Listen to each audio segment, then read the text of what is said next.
Mhm.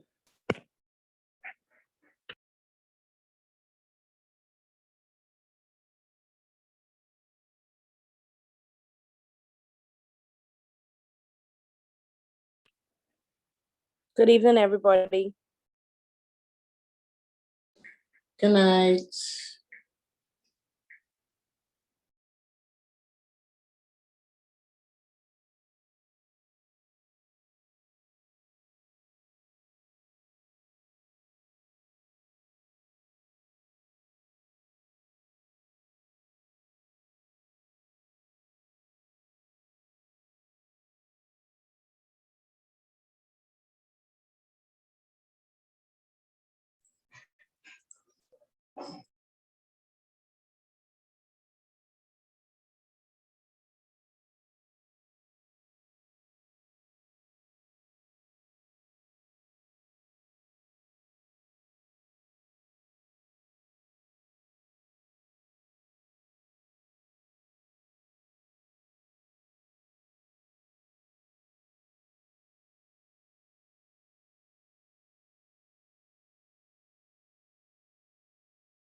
Good afternoon, everybody.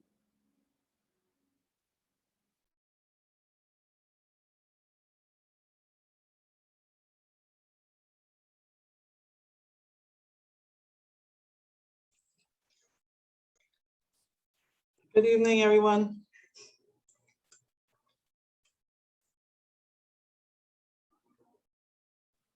Good evening. Good evening.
somebody touches your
Hello, hello, hello. Is everybody there?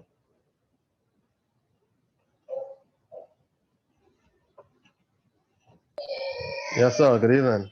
Good evening. My apologies for rolling in a few minutes after the time. Got stuck in whatever that is out there. Great to have you guys aboard. Does anybody know what's happening next week for you guys? Exams, but your speaker is low. My speaker is low. Okay. Good afternoon, sorry. Afternoon. Let me see if I could solve that problem. Speaker is low. Somebody said go to that thing, click on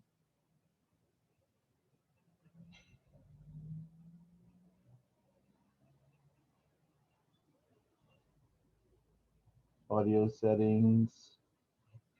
That part of it is working. I don't want to adjust.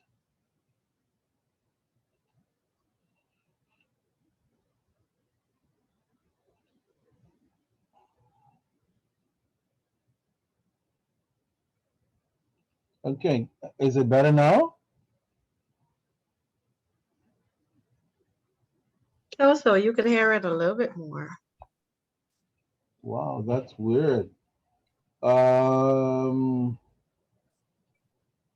Any technical thing? What can I do next to get it better?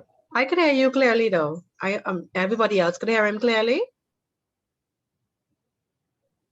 Yeah, I can hear him, but he still sounds a bit low. You Much fine to better me. Can you hear clearly?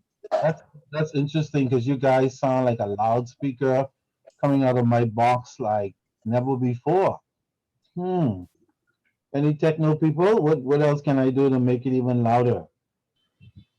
I mean, that's the individual now at this point, or whatever device they're using. Like they say, I'd recommend people use headphones. Yeah, because I can hear you guys very, very loudly. In fact, I have to turn my thing down a bit. So I don't know. It's possible it might be the device that you have, possibly. The first time you came on, I couldn't hear you well, but now I can hear you clearly. You can hear me now, Tanya? I can hear you. Okay, wonderful, wonderful. All right. Well, let's see who's on board first before we begin. Lavonia, are you there? Sorry, I'm here. Wonderful, wonderful. Do that. Tanya, yes, is here. Okay, Sophia, are you there?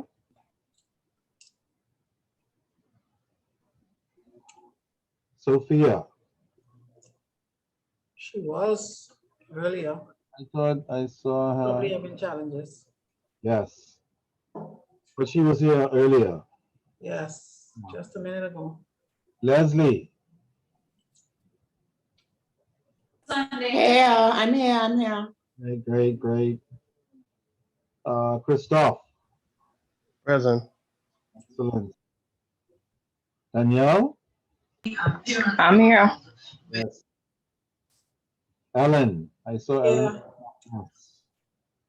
Now we're supposed to have somebody joining us today. Miss Lightburn. I don't know if she's on. Miss Lightburn, are you on? I'm here. Oh, wonderful. How do you pronounce your first name again, Miss Lightburn? Talisha. Chalesha. Okay.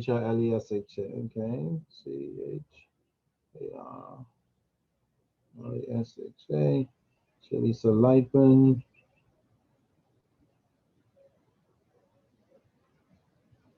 Welcome aboard, Chalisa. You are from where again? Abaco. You're in Abaco? Yes, sir. Love the madness. Okay. So where do you work in Abaco, Chalisa? Lisha? Mortgage Corporation. We have a mortgage corp in Abaco? Yes, sir. Oh, the Sub thing. office. Sorry? Yes, it's a sub office. Yeah, like a sub office. Mhm. I didn't know that. All right. Thank you. So welcome aboard, Ms. Lightman. I don't know if you want to introduce yourself to us formally, to your other colleagues and myself before we begin. Okay. I see a few of my colleagues already in here. you- But my name is Shalisha Laikwan. I work with the Bahamas Mortgage Corporation in collections. I was made aware of this class yesterday, so that's why I'm starting late. And I look forward to see what happens tonight to decide what goes forward. That sounds good. Well, you'll just have to put in a little bit more time than your colleagues at this stage of the game, but it's doable if you're diligent. When we're done with the session, can you please send me a cell phone contact or something for you so I can reach you Okay. and bring you up to speed? Have you been told about the recordings? You can go back and listen to them. No, I was not. But I know I did classes here before, and I experienced that before, so I know I'm familiar with that. Okay, so you know how to access the videos and have a look at them. Yes, on YouTube, right? Yeah. Yeah. Okay. Okay. So go ahead and do that as well. Just means that you're gonna have a busier week and weekend than usual. This Yeah. they cancel all your appointments. If you plan to get married, put it off until after the exam, stuff like that. Okay. don't, yeah. So the exam is when? Sorry, The exam. what about it? When is it? The exam is next week, Wednesday. Okay. So you have all of this week, the weekend, and you could, I don't know, call in sick next Monday and Tuesday or something. Don't say I said it, I'll deny it. My point is, do whatever you have to do. Um, look at those videos beginning this evening when we're done and stuff like that, and then go ahead and start reading. Is there anybody in the group who can get you a copy, electronic copy of the text, Ms. Leibman? So I can ask. I think there's a book on the way. I know, but if Mm. somebody could like scan their book or something real quick, they may have a super scanner or something somewhere. They can just scan it while you wait and send it to you. You can start reading until that book comes. When do you expect to get it? Volunteer? Yeah, any volunteers?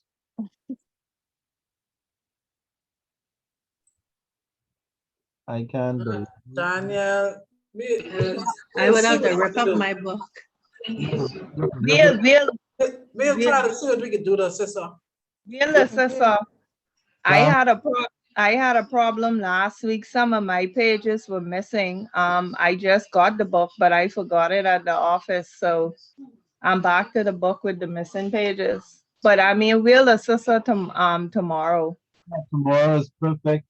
Okay. Thank you. Yeah, for you can volunteer. do that. You And can call us to work tomorrow, Chalisa, either me or Ellen, Okay. anyone else. Okay. all right, All so right. Thank you. yeah, so first thing in the morning, Chalisa, wake somebody up. Don't worry if they sound like they're mad at you or something. That's okay. Tell them this is Chalisa and yeah. Okay. Relax. All right. So be persistent until somebody follows through and send you that stuff so you can get started. The material is not very, very complex. You just have to catch up on your reading and then start making your study notes and that stuff, and you should be okay. That's what I've been telling the group all along. All right. So don't panic. You'll be fine. Okay. All right. What about the syllabus or guide? Well, send me that contact and I'll bring you up to scratch. Plus, I Okay. have your contact as well. Okay. So, what to do is send me an email with the contact, raise that question so I don't forget, and any other questions you might have. Okay. Don't forget to tell her about the research paper, Mr. Wilkinson. Yes. Also, remind me about the research paper that I have to send you. Luckily, the research paper is not due until the end of the semester, so I'll give you all of that information if your colleagues don't give it to you in advance, which will be Okay. fine with me. Okay? Okay. Yeah, send me that email, send your contacts, cell number and other number, and Habakkuk. Do they still say Habakkuk and Habakkuk? Oh, too good. Fanta. They do. I don't They- think that the locals say that, but yeah. That's what we used to say in the old days. But Yeah. Habakkuk come to Nassau or whatever, you go to Habakkuk. This where are you from? I'm from Habakkuk. And what? Okay. So yeah, send me the email with your phone contact. Refer to the research paper that I have to send you. Refer to that other thing you mentioned and anything else you want to say so that I don't miss anything when I get back to you. Okay. Okay? Perfect. Perfect. Welcome aboard. The second part of this discussion is going to be on collection. So that will be your baby, but credit, of course, is the first part, the lending side of things. And you have joined us at a great time because we are about to talk about how to evaluate the credit proposal and all that stuff. So um, you're here on good time. The examination will be, as I told the others, definitions and short answer questions.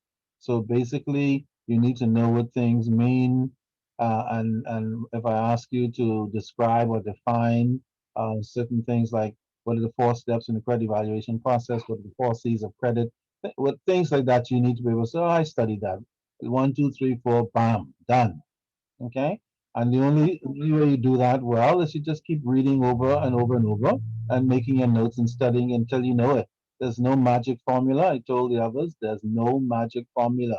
Just start reading, study every day, set up a study plan and all that. This weekend is a great time for you guys to make sure you catch up on everything so that on Monday and Tuesday you're just cruising along, reviewing. Whatever you have planned for this weekend, shut it down and spend all Saturday and Sunday studying, studying, studying. When you get tired, take a 15-minute break, half an hour break, power nap, whatever.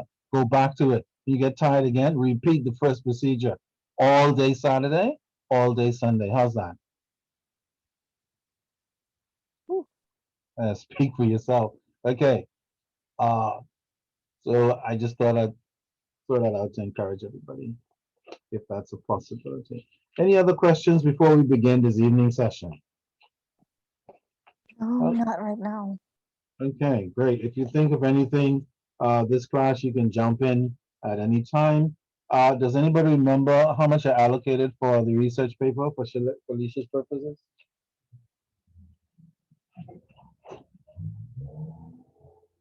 You mean the score, the points for it? 10%? Yeah, the 10%. I thought it was 20. Yeah, the next 10% is attendance, right? Yeah, the next 10% is attendance, participation, making any noise in the room, things like that. The being here percent. All right, but the other 10% is for your research paper, and then your examinations is split into two parts, 40 and 40, 10 and 10. Okay, that's so that Ms. Lightburn can make her notes on that one. All right, if you The think, 4 steps was, sorry, what again, Mr. Wilkinson? The 4 steps of what? The credit policy? Right? yeah, that could be one. No, but, so what you say the 4 steps was? I didn't say. I just No, I did, mean, you said study the 4 steps, what? no, I just said study stuff. So if I ask you that, remember, don't try and figure out what I might ask. The solution to examinations is just to study all the material.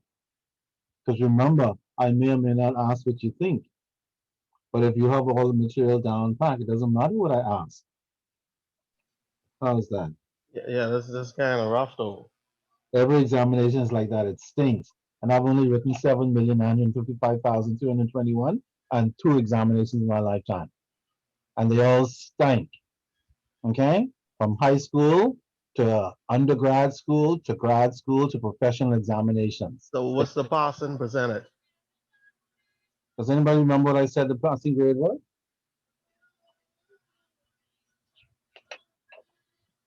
No? It's a good thing you asked. the Yeah, I question. ain't catch that. I don't know if that was the first class or anything, but I ain't catch that when I was in I there. remember. Anybody remembers what I said the passing grade was? I don't remember. I don't recall. 70%. Oh, 70. Okay. Yeah, so I have no doubt that everybody will get 70 or more. If whatever happens after 70 is up to you guys. But I'm certain that everybody can get 70 by all means. Okay? All right.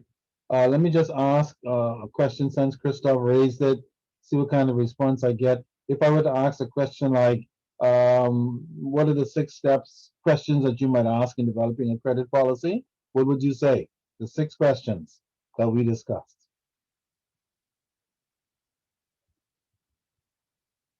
Anybody got to studying that yet? I don't mind if you dig it up in your book and tell us. What is your Yeah, mission? What are your goals?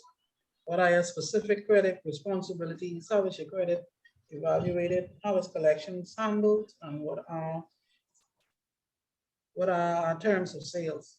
Indeed. So that's kind of how questions could come like that. Okay? Things like what are the 4 components of a credit policy? Then there are not going to be any surprises. You just need to study it in that context. All right?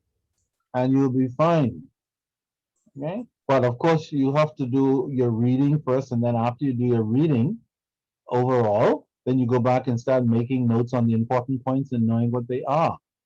All right, so now you're studying a lesser bit of information, but covering the important points. That's the key.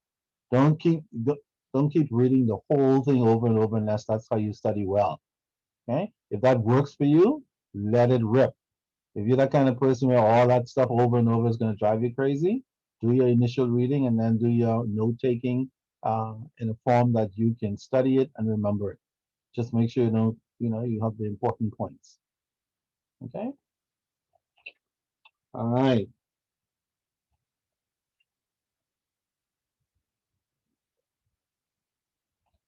So, who was the person who read last? Was it Christoph? Christoph, did you read the last time? Last? No, sir, I read before the last. It was, oh, I can't remember who read last. I think it's Lavogne. Livonia. Yeah, I think it was. That's right. I read first, and then it was Oh. Christoph, and somebody after me. Oh, going it. That might have been Leslie then. Let's see. Leslie, I think you were the last one who read, weren't you? I think I was the last one. I think Christoph was the last person. Christoph said he was the one before the last. I don't think, no, I don't think I was last. I think I know. Leslie, because you remember you came back? Oh, I know. I remember. Yeah, I positive I wasn't last. I read before the last. Was it Leslie who had to run off and she was I'm back? Was it Leslie? No, I think that must be it was Miss Sunday. Oh, so that only leaves Danielle and Ellen on my hit list to start things off. Since everybody else had something. I read already. You read last week? No, the week before. The week before doesn't count anymore, Ellen. Sorry. Okay. It does count. No problem, though. Yeah, I'm just looking for. I know Livonia read last week. Christoph read last week. Did Sophia read last week? Sophia, are you there? So I'm not answering. Okay. So that leaves Danielle and Ellen, who read the week before, and Miss Lightburn doesn't have a text yet, so she can say, I don't have a text. All right. So what you do, Shalisha, is until you get your textbook tomorrow, just go ahead and write down important points that we're talking about, scribble some stuff in your notes until you get your text, and then of course you can go back and clean things up. Does anybody remember what we were talking about last week and ended last week? We were talking about the credit application. Oh, that thing. Okay. So that means we have already spoken about the different types of loans, correct? Yes. Yeah. There are many different types of loans. Make sure you know all the different types of loans. I don't expect you to remember every single detail about every single thing. That would be absurd for some people. But I do expect you to know the types of loans are and be able to define them, say what they are. If I say list 4 types and don't say anything else, and you just list them. If I say list and describe 4 types of loans, you need to list the name, put the name, and then say what kind of loan it is. For example, what is a home equity loan? Anyone? A home equity loan is when a person borrows against the equity earned, they've already paid in the home. Good. Simple as that. Okay. Now there's other information about home equity, but that's just detail. That should have been covered by you in your reading initially. But for answering that type of question, that's it. Okay. Similarly, what is a credit card cash advance? Anyone? When you get money off your credit card. Exactly. When you max out, you run out of money on your account, can't use your debit card, but you need money really dead bad for something. Then you go to the bank with your ATM with your credit card, and you get cash. Don't forget though, when you get cash, it is added to your credit card balance and increases your interest payment. Is that the same as an overdraft? No, good question though. The credit card cash advance is not an overdraft, but it's an excellent question. All right. The credit card, the cash that you get on the credit card, it increases the balance of your credit card, just like if you walk into Kelly's and buy something and use your credit card. You follow? Instead of getting the product from Kelly's, you get cash at the machine. But whatever the amount is, it will increase the balance on your credit card. An overdraft, on the other hand, is a what? Anyone? How does an overdraft work? It gives you a certain limit on the amount that is borrowed. How do you borrow on an overdraft? How does it work? You walk in for an overdraft or? That's No. when you go over the limit of what is already a limit. So you Yeah, overdraw it. Yes. yeah, like you run out of money on your account and your bank say, I'll let you go over by $1,000 limit. Then you could get money over the amount in your account by up to $1,000. Does everybody get that? Yeah. Sir. Okay, don't let me ask that next week and you be stuck like, what is it? I should have listened. Sorry, Mr. Wilkinson, can you repeat that for me, please? Can somebody say what I just said for Leslie? Let me see. That's if you- when you can go over the amount that you have on your card, and it gives you a limit to work On, with on your card or account? Not your card, on your, on your account. yes. Okay.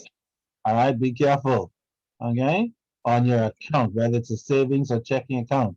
If you have no money left in your account, like 10 cents, and you are in a desperate need of a cash flow, you go to the bank and say, I need a temporary overdraft for up to $1,000. If the bank approves it, then you can write checks up to $1,000. But you will have money back in the account until $1,000 is covered. Does everybody And get interest is only paid on the amount borrowed. on the amount that you use? Mhm. Yeah, that On the you, amount that you use. okay, yes. Okay. All right. Please be able to tell me the difference between a bank overdraft and a bank loan. They're not the same. It's in your text. Know what they are. Please be able to calculate the interest. It's right in your text. Okay. PTR over 100 is the formula. We talked about it last week. Somebody worked it out already. Please be able to discuss the advantages and disadvantages of overdrafts and loans. What I'm really doing is giving you some hints on things. And you that- said the difference between overdrafts and loans? yeah. Overdraft and loan. Remember we saw that on page, whatever that was? And you want us to know how to calculate the TDSR, the DDSR? Well, you should, not the TDSR, What is that? the interest. Simple interest on the loan. Does it know what page it is that is on?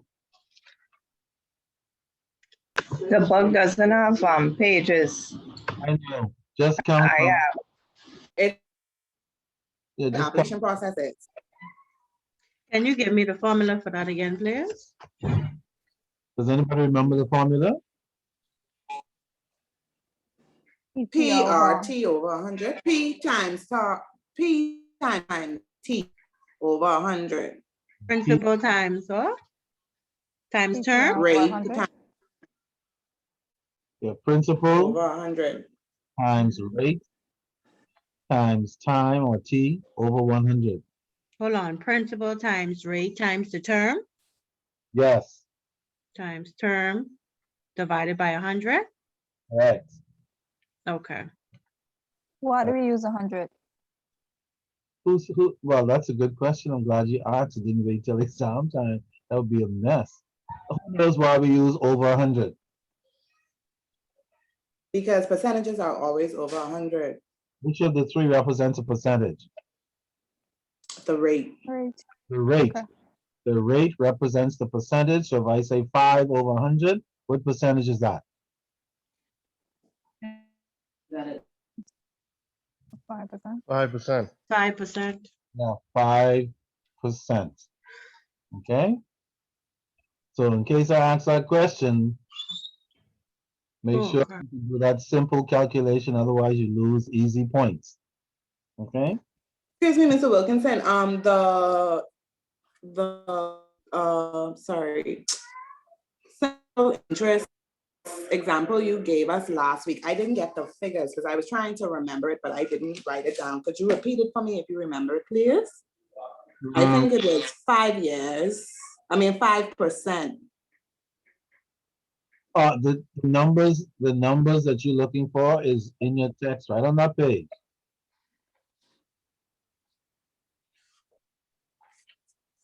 Has anybody counted number page yet to say what page that is?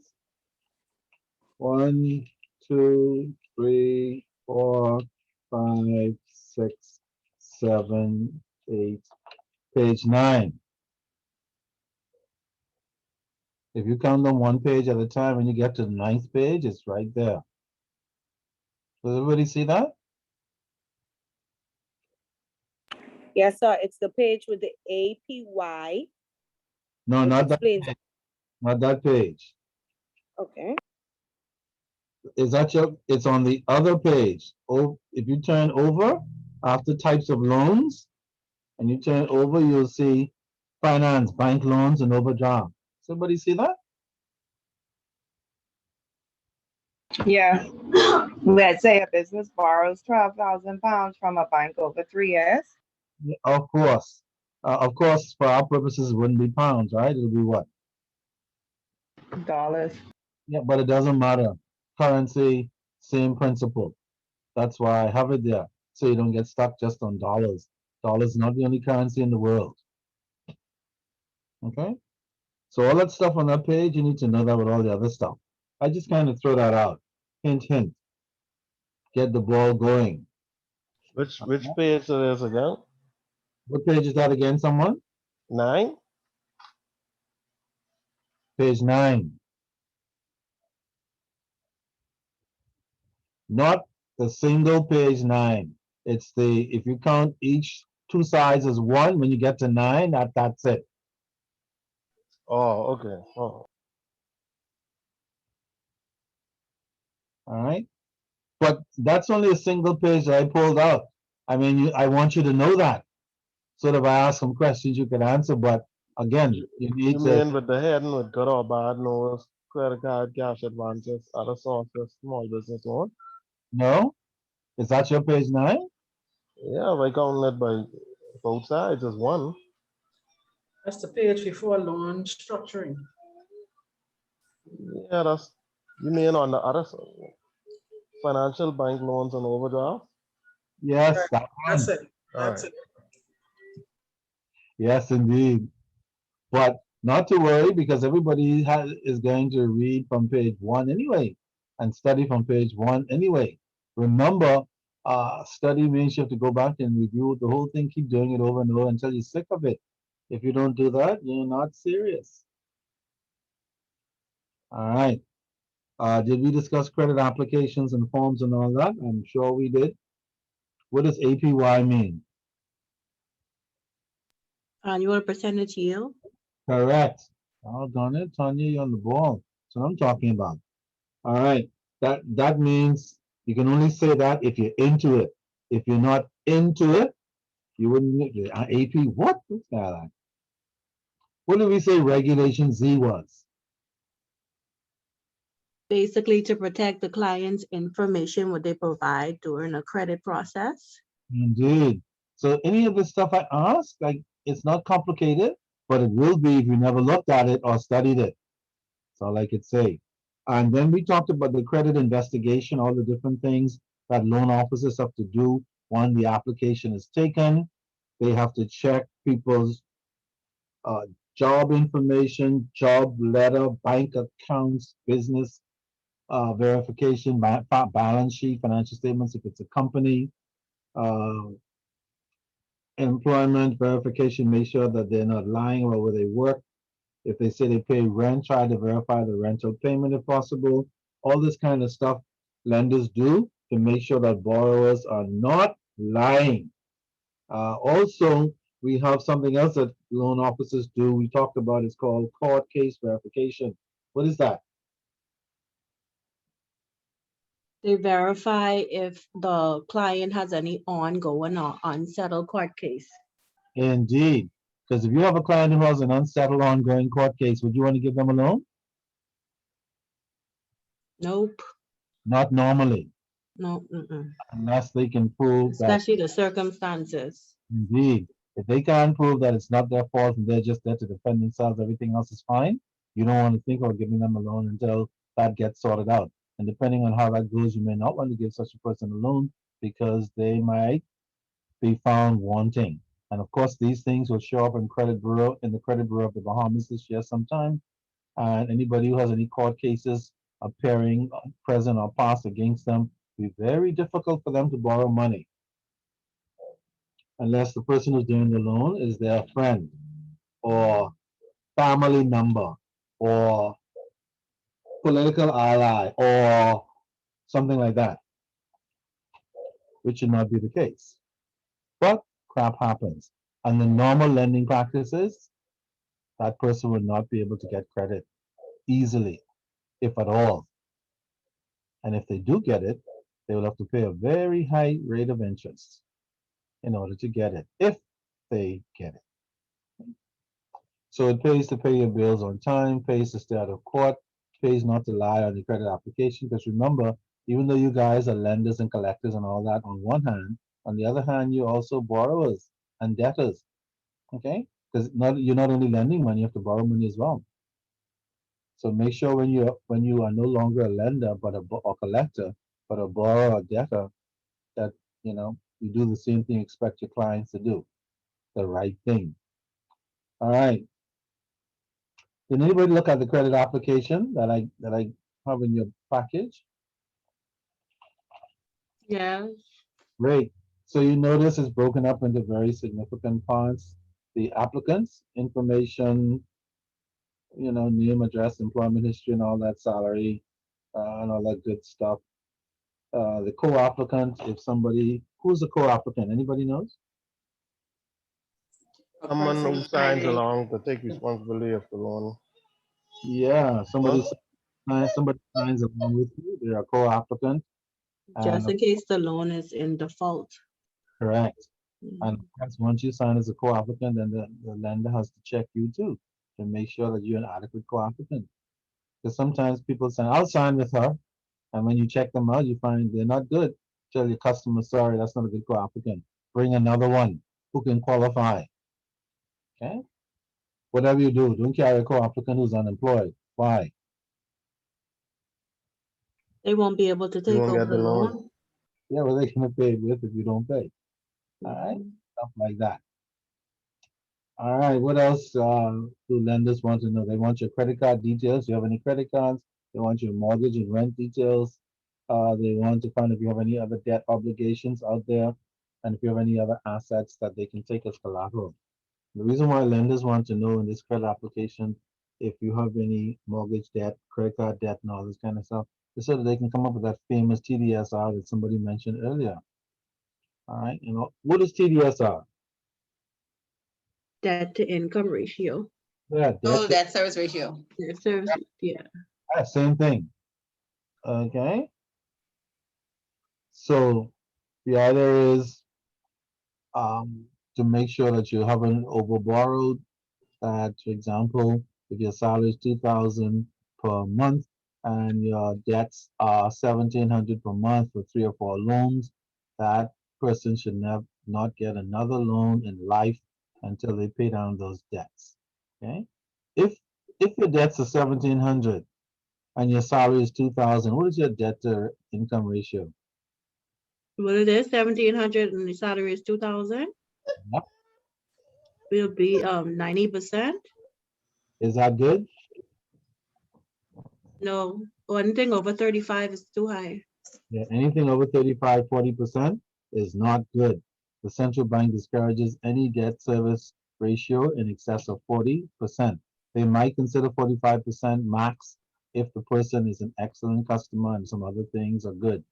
But typically, for the typical borrower, more than 35% is the goal, 45% is the max. Generally speaking, for obvious reasons. After you make your loan payments, you have to be able to live. You still have electricity and utility bills to pay, children to feed, car to fix, mortgage and rent to pay, and the list goes on and on. Okay? And any lender that is worth his salt or her salt will try not to give persons another loan whose debt to equity, debt to income ratio is already too high.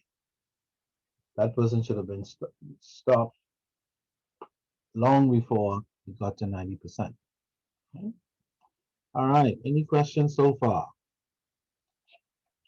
Fantastic. So I think we're now on the credit evaluation process. Yes? Because that represents the final phase of the credit discussion. Well, there's another phase other than after that called the loan processing phase. Did we discuss the credit evaluation process?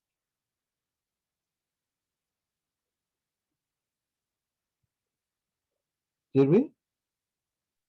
I don't recall that. No, I don't. No, that's where we are to begin tonight. That's where we ended. Indeed. This is where we are tonight. All right. So hopefully everybody is at the credit evaluation page, which is the credit application discussed. And basically, the credit evaluation is really taking all that information on the credit application, and then checking everything out, and then if based on what you get from your checks and your verifications, you will have to decide whether or not this person is a good.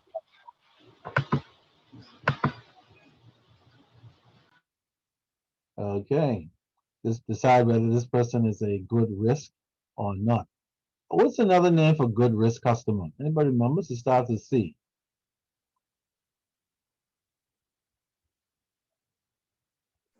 Credible.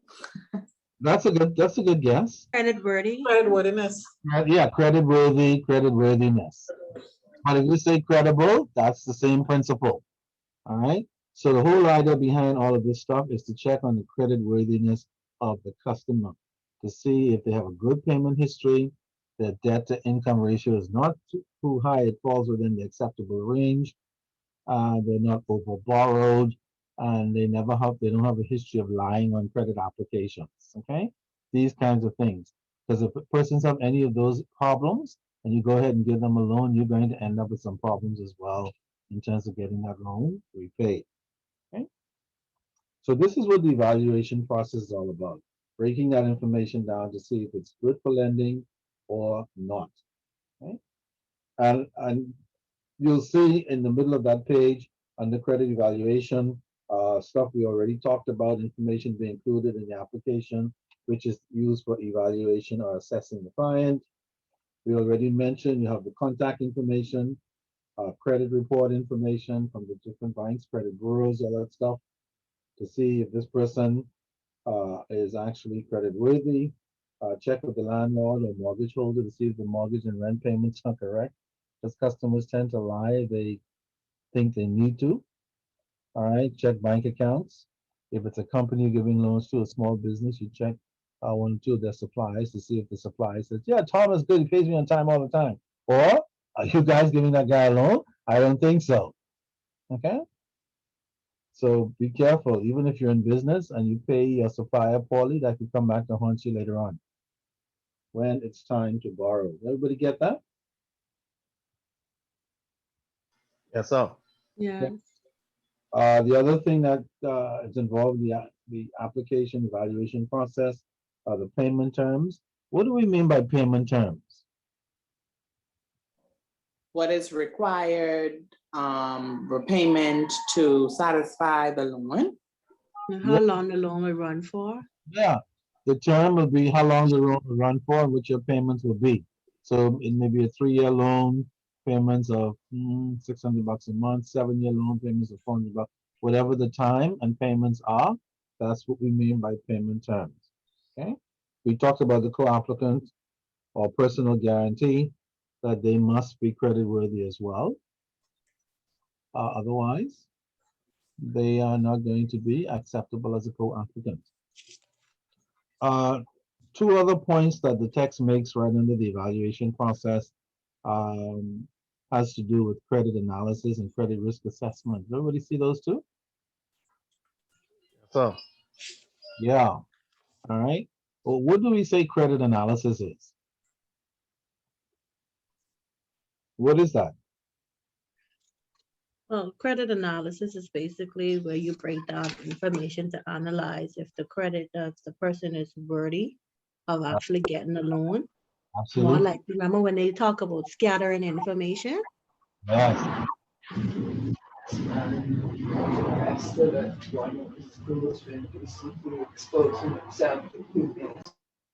Okay. All right. Yes. So the analysis is breaking down information to make sure that the details you have suggest that the customer is credit worthy. And primarily, the key things to credit worthiness is payment credit history, how you paid in the past, current debt to income ratio, and things of that nature. Those are kind of key things that take part in the analysis process. What about credit risk? What does that assessment do? You mean the criterias or the definition itself? Well, yeah, suppose I said, well, what do we mean by credit risk assessment? What would you say? Basically the saying, like you say, if the client is worthy of paying the loan back or not. Yeah, so is credit analysis and credit risk assessment the same? Boy, that's a good question. No, I think no, Yeah, they similar. they're similar And but they're to the- me, because analysis is actually breaking it down, and the credit risk is actually where you're trying to find out if the client is actually worthy of getting that loan. following the breakdowns, eh? So Mhm. analysis breaks down the information, you do the checks, make sure you check all the important details, true or false, and all that kind of stuff. And then the risk assessment is done after the analysis and after taking in what we call the 5 C's of credit. You see that? Yes. Yeah, the 5 C's of credit falls under risk assessment because once we have done our analysis in terms of verification and checking information, then we check our risk factors, which are these 5 C's. Okay? Now, the 5 C's of credit begins with what we call capacity. What do we say capacity is? What does your text say capacity is? To be The ability to repay the loan, ability I to guess, repay. to be able to repay take, the loan. make it in their salary. The ability to repay the loan based on what? What you're seeking to borrow and for the length of time you are seeking to borrow it. So if one of my questions has to do with capacity, that would more than answer my question if you know it. But if you don't know it, then you lose one or two easy points again. How you answer that? You said if the client can repay. Full stop? I know, I'm asking you, can you repeat what you said just now? Oh, can somebody say what capacity is again? the ability to repay the loan according to their pay or according to what they expect at the end of the month. Well, I know you say end of the month, but it really, the ability to pay based on how much you borrow and for what period of time. Okay? That's in the very first sentence in the definition of capacity. Does everybody see that? Does everybody see capacity? Yes, sir. Yeah, The very first sentence tells us what it is. And the rest of it is information to explain. But the key is to know what it is. All right? And the rest of it is just examples to solidify that capacity has to do with your ability to pay based on the amount you borrow and for the time that you borrow the money. That would be an effective question. Okay? And everything else you read after that will support your claim. What's the second C? Capital. Capital. What is that?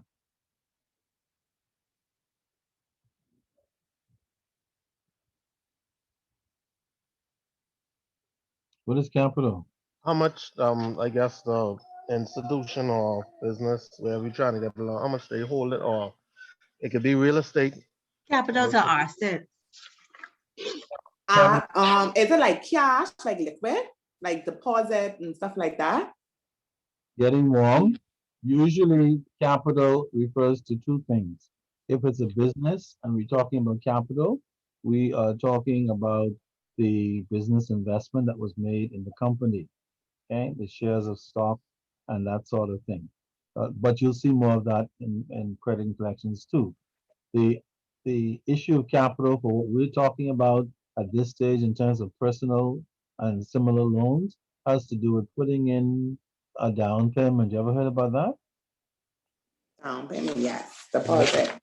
For example, when you go to borrow money, Yeah, like how some places are 1-for-1 or yeah, that's an example. Or the bank may say, "Do you have any money in the bank?" So you just say, "Yeah." Which bank? Uh, Commonwealth Bank. Great. How much do you have in the account? $3.75. Then how are you going to put a down payment on this loan? He said, "I wasn't thinking about down payments up. I just thought you'd give me the money." And they said, "Well, no, I'm sorry. You need a down payment." And that down payment requirement is what we refer to as your capital injection. Okay? The down payment is the capital injection into the loan. Has anybody ever gone to get a loan and they said you need a down payment?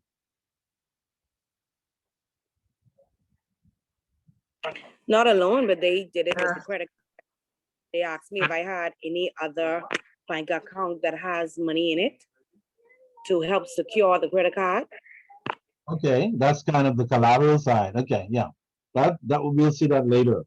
But the down payment and the collateral are not the same. The capital or down payment requirement is really you're putting some money into the loan. If nobody's ever been asked that question, then you haven't gotten a serious loan yet in your life. For example, when you go to borrow for a house one day, you will need a down payment, 10, 15, 20%. If you do not have the down payment, chances are you won't get the loan. All right. Now, if you have a piece of property that's equal to the down payment, the bank might use that instead of cash capital and say, fine, your property, instead of cash down payment or capital down payment, you can use the property. But typically a down payment is putting a percentage of the overall loan into the proposal. Same thing with getting a Excuse me, question. Mr. Wilkinson. So speaking about collateral, I had an situation today, right? I had this person, they wanted to construct on a piece of property. However, this property was being held at a different bank as collateral for a personal loan. Right. So in my mind, I'm thinking, can a lender assist this client can the mortgage corporation assist this client as a construction loan, even though the bank is holding this property as collateral? Well, what I they I want get to this one, Mr. Wilkinson. let it rip. No, I mean it should be. No, they can't do that because that'll be it's already as a collateral for one place, one institution already. So in order for any other institution to build on that, that collateral will have to be free and clear. Because once a building is put on it. Don't I guess the policy should be don't enhance someone else I guess asset. That's because that under whoever else they with. So if you're giving them a loan, although they asking for it, you enhancing something else, and your institution wouldn't get nothing out of that if that go default. Okay. Now, Because the property is collateral for another loan. So this person used the property to use, they don't have to put a deposit. yeah, I'm going to tell you in a moment. Remember that partner fraud for snake? That's a quick example for that. Then. Let me give you who raised that question? Sophia, was it? Who raised the No, that was question? Leslie. That was Leslie. Leslie. Now, here's your thing, Leslie. First of all, is that a loan you would like to do, all things considered? Definitely not. Why not? Because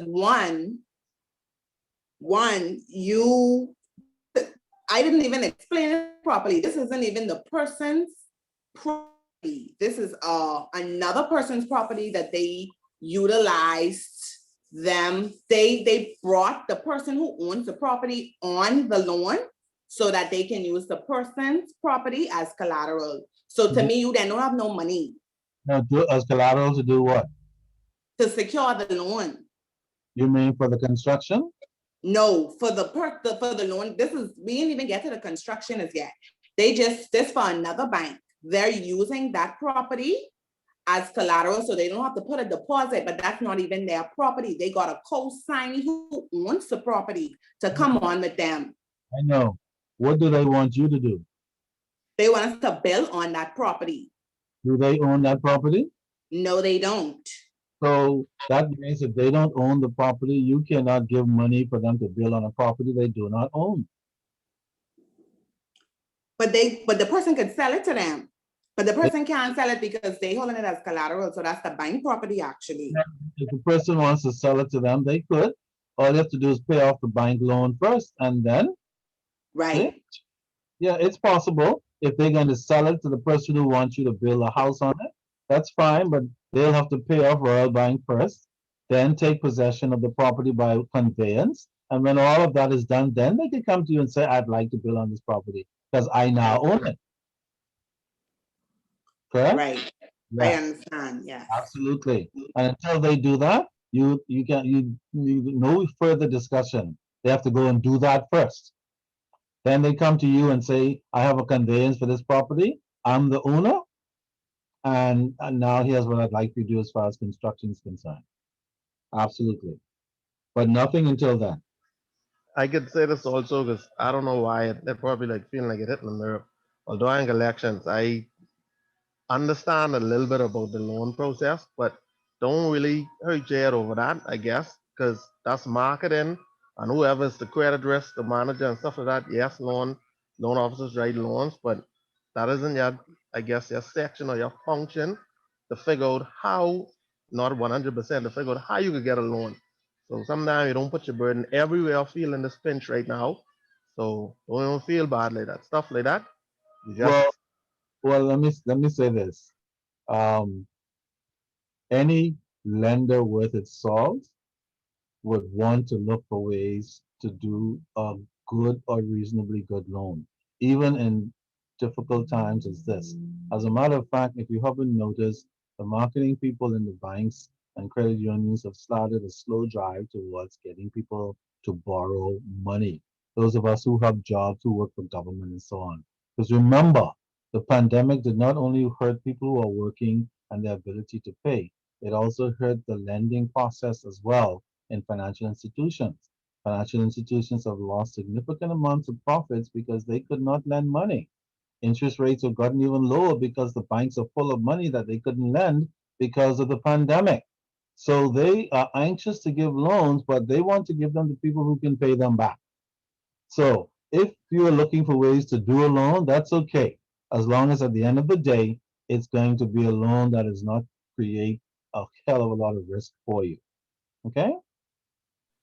talk the That, collections. I say too, if I don't mind talking to loans them, because the collection officer, they would know people, like at the end of the day, you monitoring people who were delinquent and now they back on track, and they could give you like a list or something for people who you might be able to contact and ask them, say, hey, you mind, I see you don't have a loan for a little while or something like that. I guess that's an idea what you could try, because that's what I try to push my way too. But all the banks are quietly doing that. That's something they did 4 decades ago, even in normal times.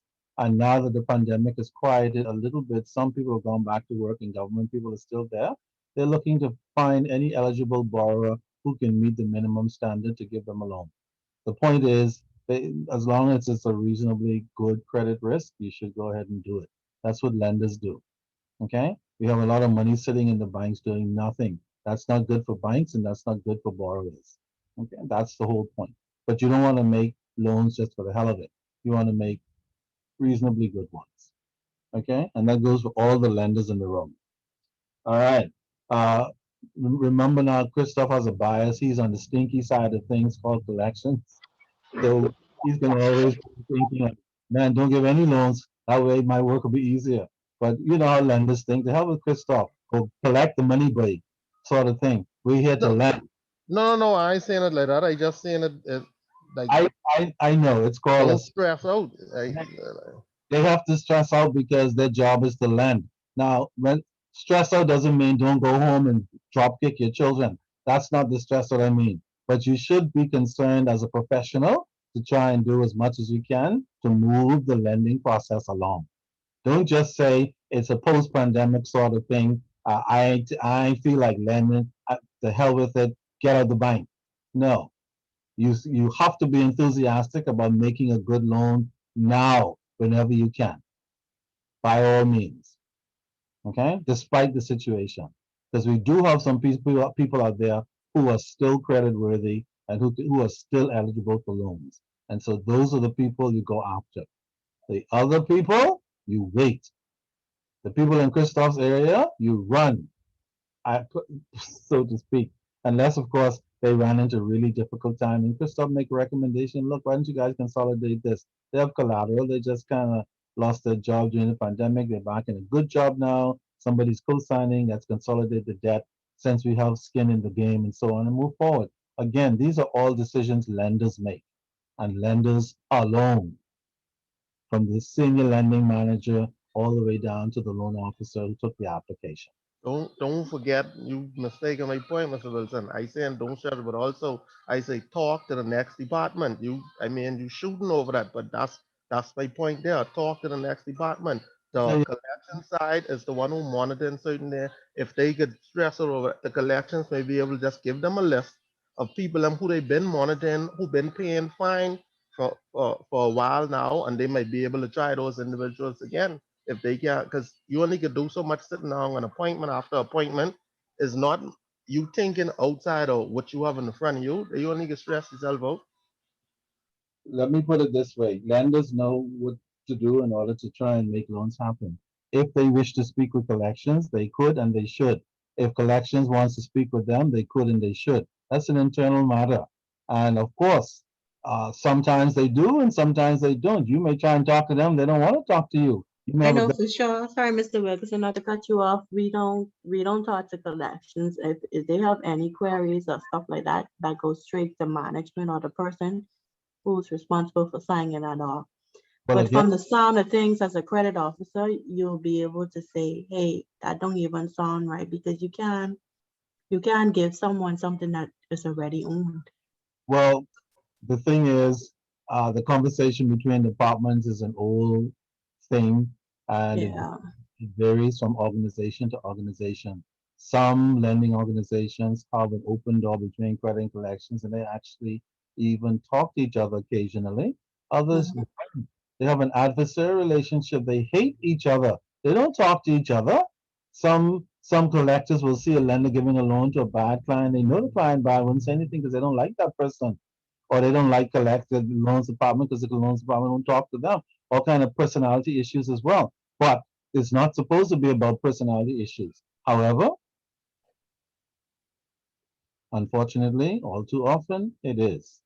All right. The key is lenders are their job is to go out and look for ways to make loans happen, whether they go to the customer comes to them.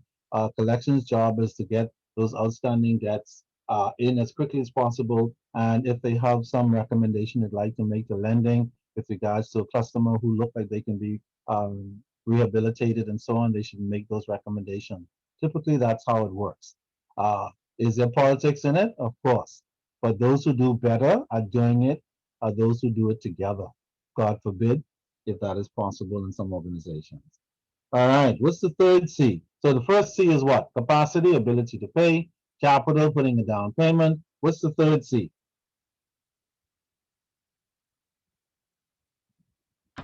Conditions, that's the term of Condition. Character or condition. Yeah. Okay, conditions. What do you mean by conditions? that's the term of the loan, of what you would give for the loan. So what are you getting the loan for? That's one condition, but that's not the only one. The They gave you some other conditions as well that you might have to consider as a lender. Economic say condition. working capital, economic conditions, real. I mean, We were just talking about the economy just now. That is a Right. lender has to think about right now because Yes, pandemic. So when somebody comes in to borrow, you have to look at the economy and look at their condition in the economy before you make a decision to give them a loan. Okay, a that's lot of people don't understand this because they just get angry when they say, when we tell them we limit our listings, sure. they just get angry. Remember, borrowers don't care what the lender's problem is. All they want is the hello. Money. The money, Yeah, that's all. So whenever you can't give them the money, nothing else you say is of any importance to the average borrower. They are some are vexed, some are angry, some are depressed, and some will downright start cursing in frustration. But it doesn't matter. The lender has a policy and certain objectives. The economy is definitely stagnant. You can't give loans in a stagnant economy as if all is well. See? So these are what we mean by conditions. Another condition that was mentioned when you read it, if you haven't, is the purpose of the loan. All right. Somebody comes in for a loan, they give you the purpose. By the time you finish asking them some other questions like, uh, this purpose is not suitable at this time, given the nature of the economy and what you're requesting this money for. You want to go to Vegas to gamble? We don't have time for that kind of loan at the moment. Maybe not ever. All right. So the purpose is important. The deal we heard earlier about the property that was belonged to somebody else, but they want the bank to give them money to build on it. Well, that purpose is a little shaky because you don't even own the property. You need to go and get things together and then come back and change your purpose. Like, I'd like to borrow some money to build now on what is now my property. So conditions tell us a lot about the kind of decisions we should make in terms of making our risk assessment. If you walk into somebody's kitchen and there are roaches everywhere, that's a condition. If they offer you food, what would you do? Say, thank you, I'd love it? Would you? put some bug spray on that, we could. Spray the roaches side. I only playing. No, we wouldn't need it. I wouldn't need it. Typically, we won't. Now, some people would, but the average person, I don't think so. But some other people don't care about the roaches. Man, let me have it. All right. Just like some lenders, they follow the policy and others do what? Disregard. Not all of that. Don't follow it most times. Lenders follow the policy and others don't. They may be wanting to get more loans in their books. They may want to pay out your bank to get their books increased. So they're going to forget about the policy and the economy and the conditions and say, you know what? We're going to take a risk. The hell with it. That's not a good idea, but some lenders do it. All right.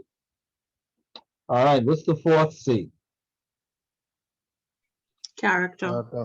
What is character for lending purposes? That works hand in hand with credit history. Because Yeah. you will get to know a person's character by the way they pay back and where they deal with the loan. Good. Couldn't put it better myself. Character is all about your history, how you repay your loan, and it's as simple as that. If you repay it well, for lending purposes, we say you have good lending character. If you did not pay your loan well or not at all, we say you have poor lending character, and we're not inclined to give you a loan under any conditions. Okay? I'm not feeling better. Sorry? And then Say it again. All right, and the last C, Collateral. Collateral. is there anybody in the room who does not know what collateral is? your assets, so that the borrower may use to get the funds. Or that the Security. bank may hold against the loan. Yeah, it's something that banks and credit unions and lenders hold against the loan. For example, Security for yeah, security. What would be Mr. an Ferguson, let me ask you, is Yeah. collateral and lien the same thing? generally speaking, yes. Whenever you are going to borrow, the bank will want to take a lien, or the lender will want to take a lien against a certain asset that you have. So, and that lien is referred to as collateral. Yes. Mhm. And that lien means if you don't pay, they will sell the collateral and pay off your balance. If anything is left, they will give it to you. If it doesn't pay off the balance in full, then you still owe the bank and you still have to pay the rest. Mhm. But the purpose of collateral is simply for those persons who decide not to pay or cannot pay for any reason, or just decide they're tired making loan payments, they're going to stop, or they got sick, or they got divorced, or they got lost, or whatever, then it's somewhere they move to Habakkuk or something with Miss Lydwin and get stuck over there. You can't find them. Okay? And so you take your collateral and you, if it's cash, you apply for cash. If property or vehicle, if it's property, you sell the property. If it's a vehicle, you repossess it and sell it and in an attempt to pay off the loan. Okay? That's why lenders require collateral because not everybody follows through on their promise to pay everything back, unfortunately. And then people have other problems in their lives. It's not that they're not credit worthy, which is another thing we have to think about. When somebody comes in with a credit history that has been tarnished, you can't say right off the top, no loan for you. You still have to take the application. You might discover that they got sick with cancer and they had a major problem. Before that, they paid their loan very well.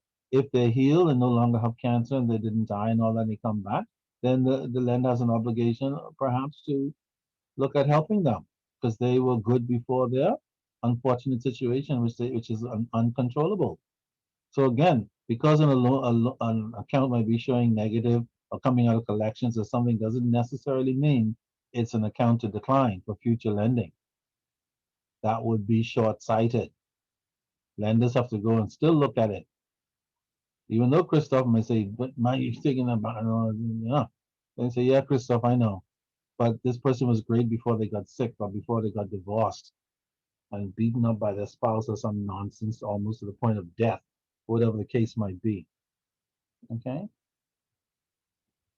Before we go on to the next point, I have a question for the class in general.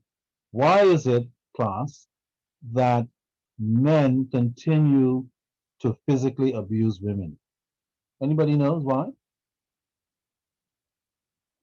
Like, why is it that we won't stop, some of us? Because we allow them to. What does that mean?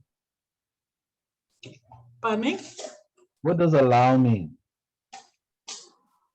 What does allow Give them mean? permission. You give We them let them do permission. it and we don't put a stop to it. Yeah. How do you put a stop to it? And so they do it over and over because they know nothing is gonna happen. There's not gonna be a consequence. How And do you, then you teach people how to treat you by what you stop, what you allow, what you stop, and what you reinforce. so how do you stop them from doing it? Beat them back. You mean physically? Hmm? Physically? Toya, I agree. They Well, look that's in the one- they look in the that's dead one there. way. Trust me. It hit me, you That's one better way. go. You better go. Or you could go to the police. You could report the matter or you could just Yeah. leave the relationship. Sometimes it's just best to leave. All Walk right, away. I sadly I don't email in the class, so I guess I could put my opinion there, Bliss. Indeed. Go ahead, It Christoph. it ain't nothing. I guess this and this just my opinion. I don't think men don't intentionally I guess choose to beat women or no. After they do it, they probably get in a habit. But me thinking about it, if men would just leave women who doing certain things, because no, that's I just saying I feel a man don't inspire to just go beating women. Now whatever she do, trigger something inside him. Now it's sad that he choose to point the beat her, but No, Why if Christoph. men no, shouldn't we? listen to me, Yeah. No. listen to me. Men who Every beat women do not no, know how to communicate but as a and male are telling weak. you, I telling you, men don't inspire to just go there beating women. Now something what was done or happening was triggering something. Now sadly, okay, I could agree with weak that they let that overpower them. But if they would just actually leave the women who doing these things, But that could be then something from them. sometimes That could be no, something they struggling yes, from but too. it's a trigger. It's any all is struggling from something. So it's triggering something, but at the From same both time, sides. if they From would both not, sides. no, Diana, Poor see, I excuse. telling you, I Poor being real. If excuse. men would See a stop paying mind to therapist. most women, just like how you all talking about, say, beating or getting even or doing this, if men would just say what they mean and stop, and men are weak because they put up with a lot. They put up with if they put up with foolishness, if they would just leave, then maybe some women would think about certain You're actions. talking Now, I'm like not a hurt person, no, I ain't Christoph, talking like been hurt. studying. I being real and honest. Okay. Like I say, men don't wake up to say, hey, look here, they won't just go and beat women. So I'm saying if it's something with triggering them, they are weak. Because if they can't mean what they say and just don't pay no mind to a female, and if she can, and if things can't work out and they can't do this or do anything together, they need to just leave. But Most men who beating mind women you, beating them to do what? To stay in a relationship. You any man beat a female who you all know and leave the relationship? let No, me tell if you he beating them something. to I can stay tell in a you something relationship. from an experience. I'm saying, Sometimes it okay, I don't asked this even, now. I it can let you don't, know that's my last point. Do you know anyone, a female, who got beaten and the man leave the relationship? He just beat her once and just leave the relationship. no. I rest my case then.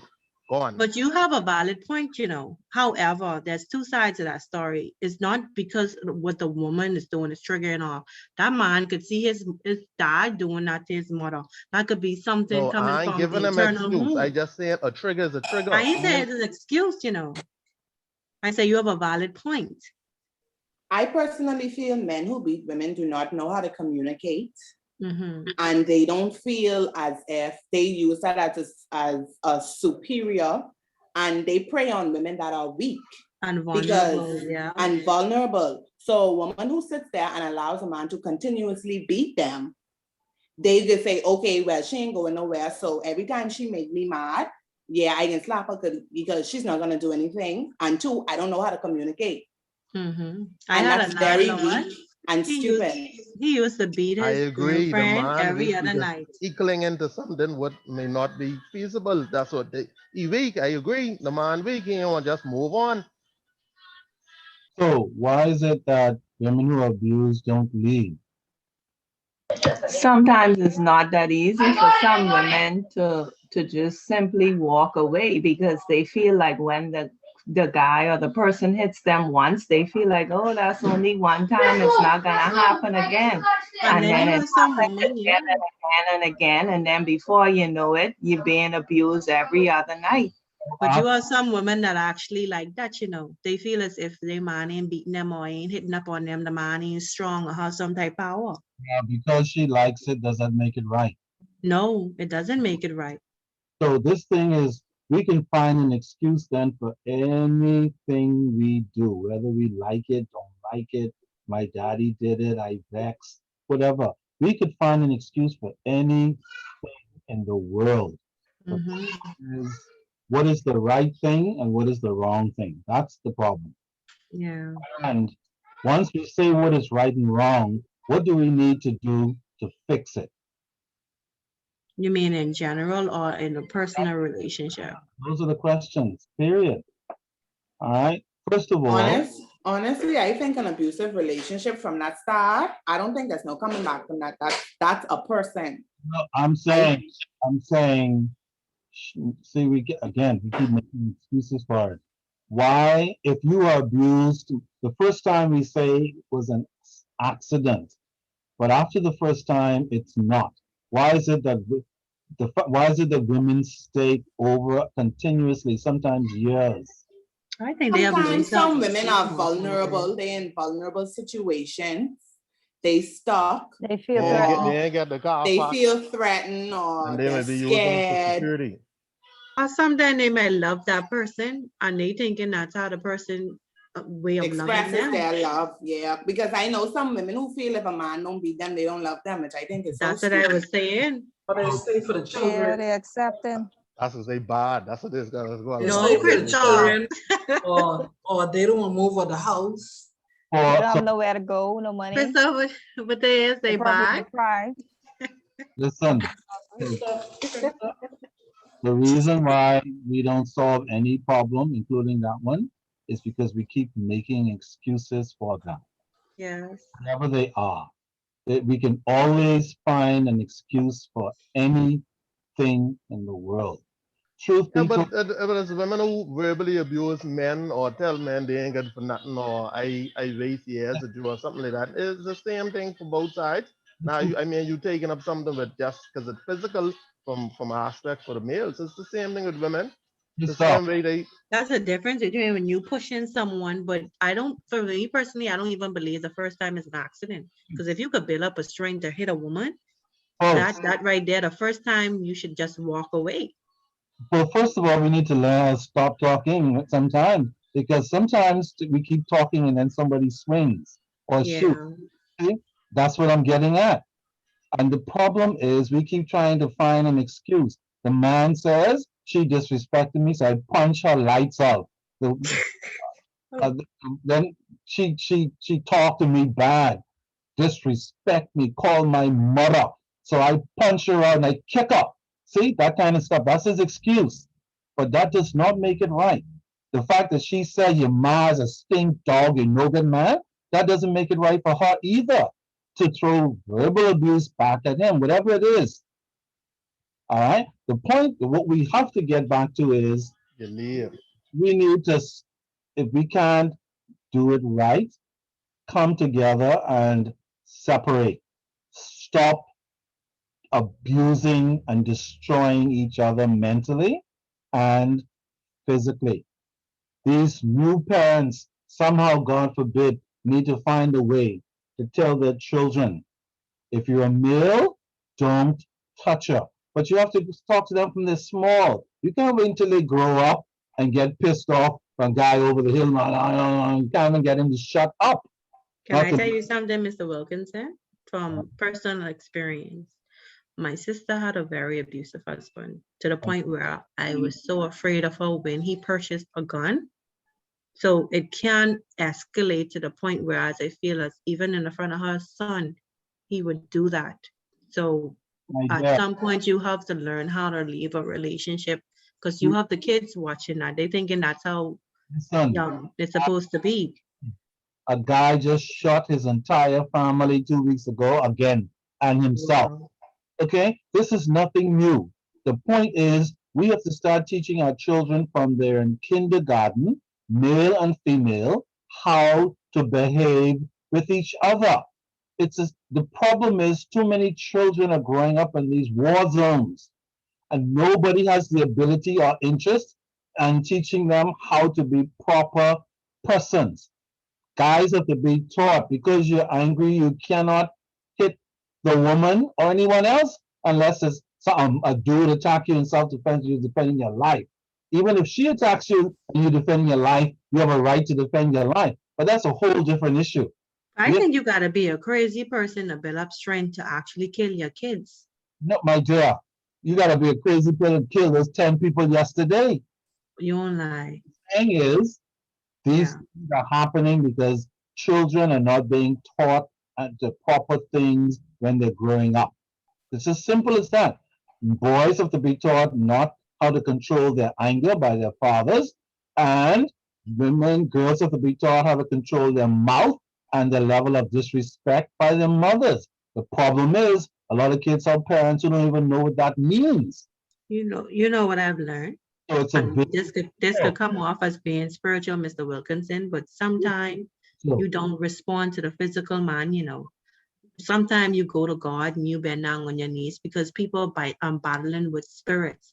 They may not be themselves. You got to learn how to pray as a household and as a person. Of course. However, after you've done that, if he's still swinging and drop kicking you, you have to know how to run too. Yes. So what I'm saying is, yes, you do pray about it and back off.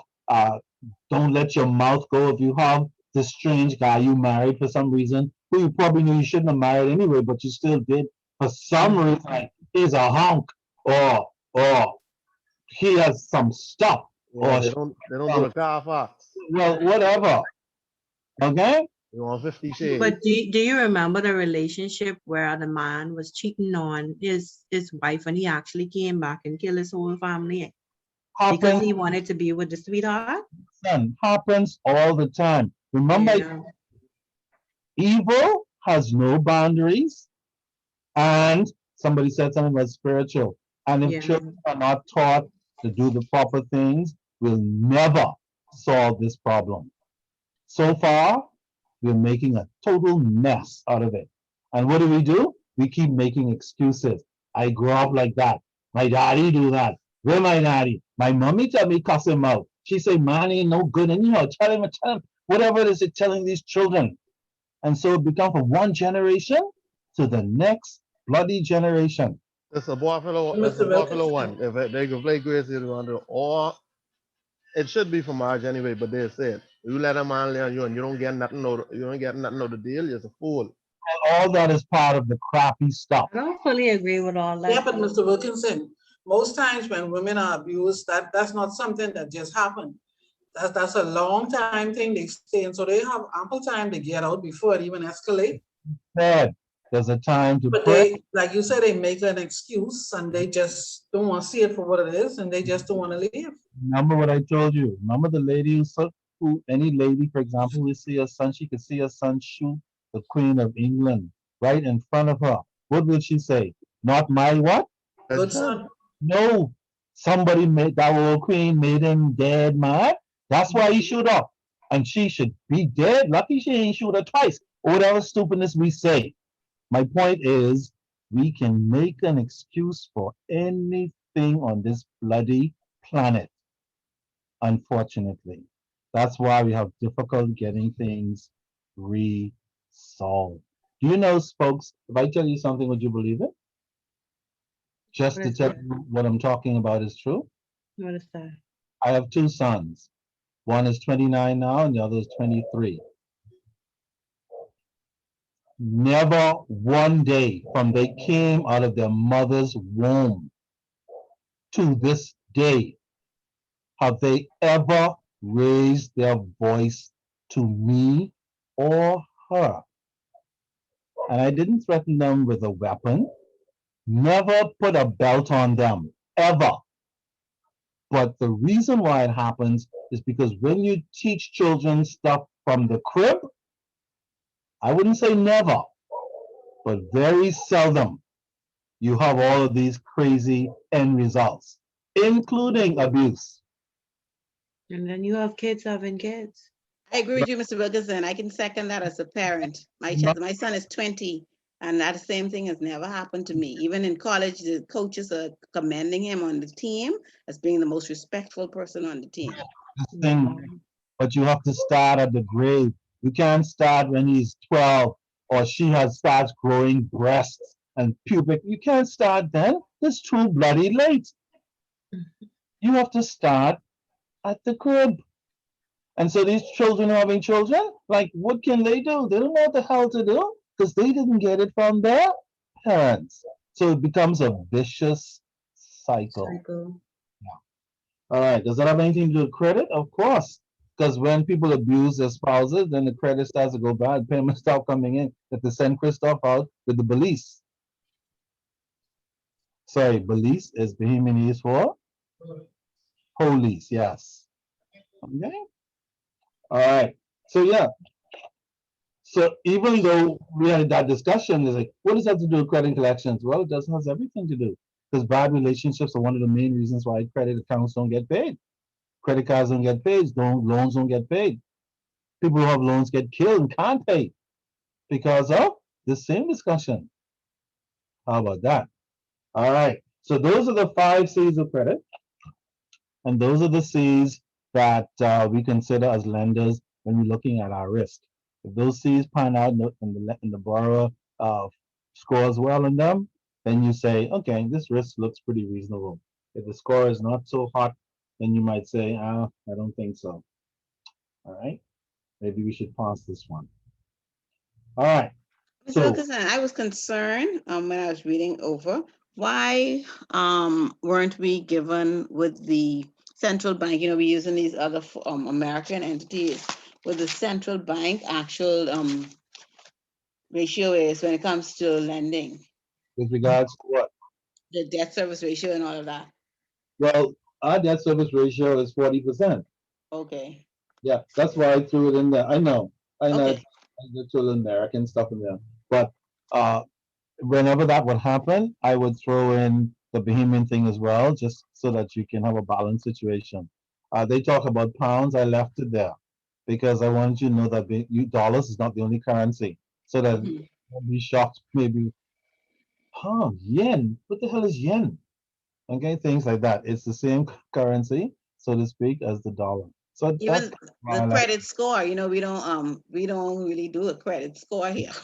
But we're gonna have it soon. Soon, yeah. Will not get a loan. That's why I left it there. So that when it comes, you wouldn't be able to say what? Ain't nobody never tell me but no credit score. When it comes now in the Bahamas, you guys will be ready. Yes, sir. Our credit score system may not mirror the US, but I can assure you it will be On the credit score. okay. It will be similar. And so some of us, when we go for a loan in the future, and they look at our credit score, the credit bureau, they say, get. We can Credit do score is the next way around because it have to be over a certain amount when the debt service ratio have to be under a certain amount. no, that credit score is different from that.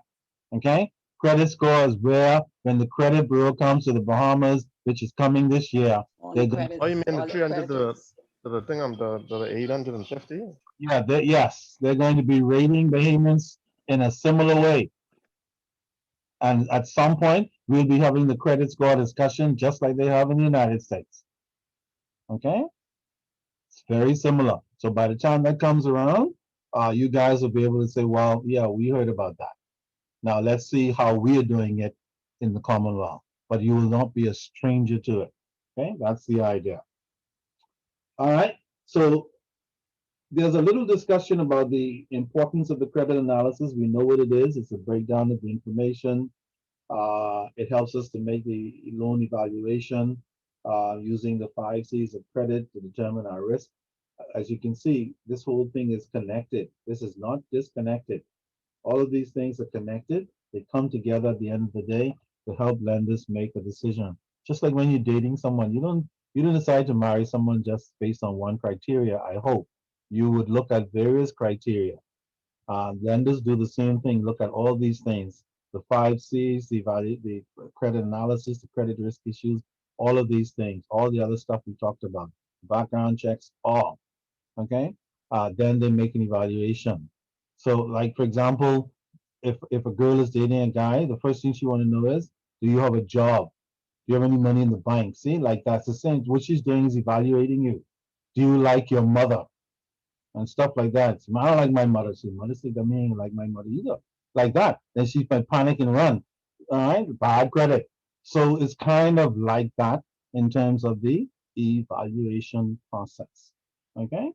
So if you go then to the section that right under collateral that talks about the importance of credit analysis, you'll see there's a little discussion about credit analysis. 3 things we say. Does everybody see that? Tells us again, credit analysis determines the ability of the company or individual to pay back their debt. That's what the analysis is all about. Can they pay us back? Okay. We are also told that credit analysis involves qualitative and quantitative factors. Anybody knows what the difference is between those two, qualitative and quantitative? What is that? Yes, the quality is actually, go ahead. Go ahead. Oh, it's Hello? Ellen, go ahead, Ellen. The process enable qualitative and quantitative factors. I would say the amount or how much. Okay, getting warm. Well, quality is Or- actually, sorry, Yeah, go ahead. sorry if I disturb you. Yeah, Ellen. yeah, how much they are able to pay or make the how. I have it, but I can't explain it.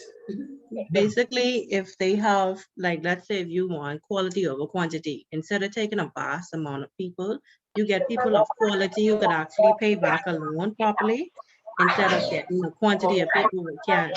Qualitative. everybody to wear masks, you really want to make your eyes pop, and color is going to do that. There are several options. Mr. Wilkerson, you heard me? I'm just waiting for the background. Okay, there we go. I did. Yes. In a nutshell, it's warm. In a nutshell, when we talk about quantitative in lending, we're talking about all the number issues, the dollar issues that we can consider for the lending purposes for the loan application. For example, how much does the customer want to borrow? Do they qualify for that amount? What is the debt to equity to income ratio? These are all quantitative because they involve amounts, numbers. Okay, folks? All right. Anything that involve amounts, numbers, dollars, figures, that's the quantitative side of the lending decision. But the lending decision is not only based on the numbers.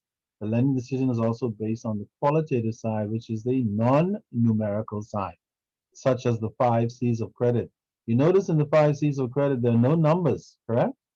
No. They are qualitative attributes.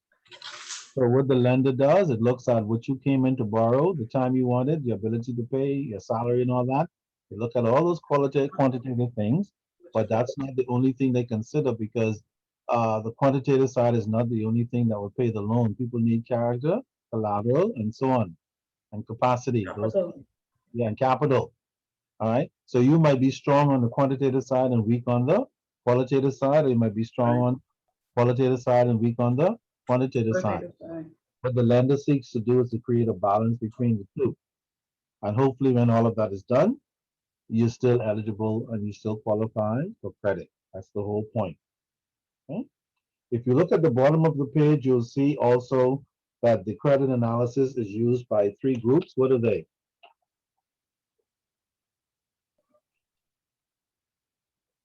Creditors to determine a corporation's ability to pay back the loan.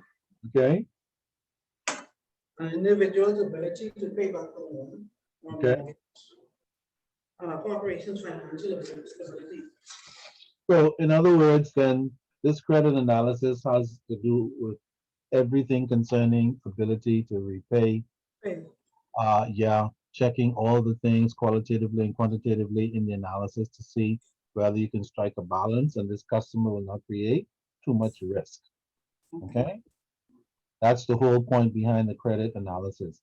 And remember, the 5 key things in the credit analysis are the C's of credit, which are Capacity, capital, conditions, character, and collateral. character, Capacity, conditions, and collateral. and collateral. All right. And then, of course, we're told whenever a lender is considering an individual loan, the lender should consider some other key things in the analysis. What are they? Credit history. Payment history. What else? What you mean, the total lines of The credit? term. Now, wait a minute. What are we on the page? I'm looking on the page that says credit analysis for loans. Yeah. I thought you was referencing something else. That's not right. I'm looking at the page that says credit analysis for loans. Yeah. That's the next page. Yeah, that would be payments, amount owed, length of credit, and credit mix and new credit. Yes. Okay. So if I were to say to you, what are the elements to be considered for an individual loan in the credit analysis? That's what you should tell me. If I ask you about the 5 C's of credit, in the case of a corporate loan or any type of loan, you should be able to tell me not only what they are, list them, but also describe each one. Because examiners like to ask that one, especially the 5 C's of credit. And this other one. So if you don't learn that, you might lose some valuable points if it comes up in the test. Sorry, what is the other one besides the 5 C's? I missed that.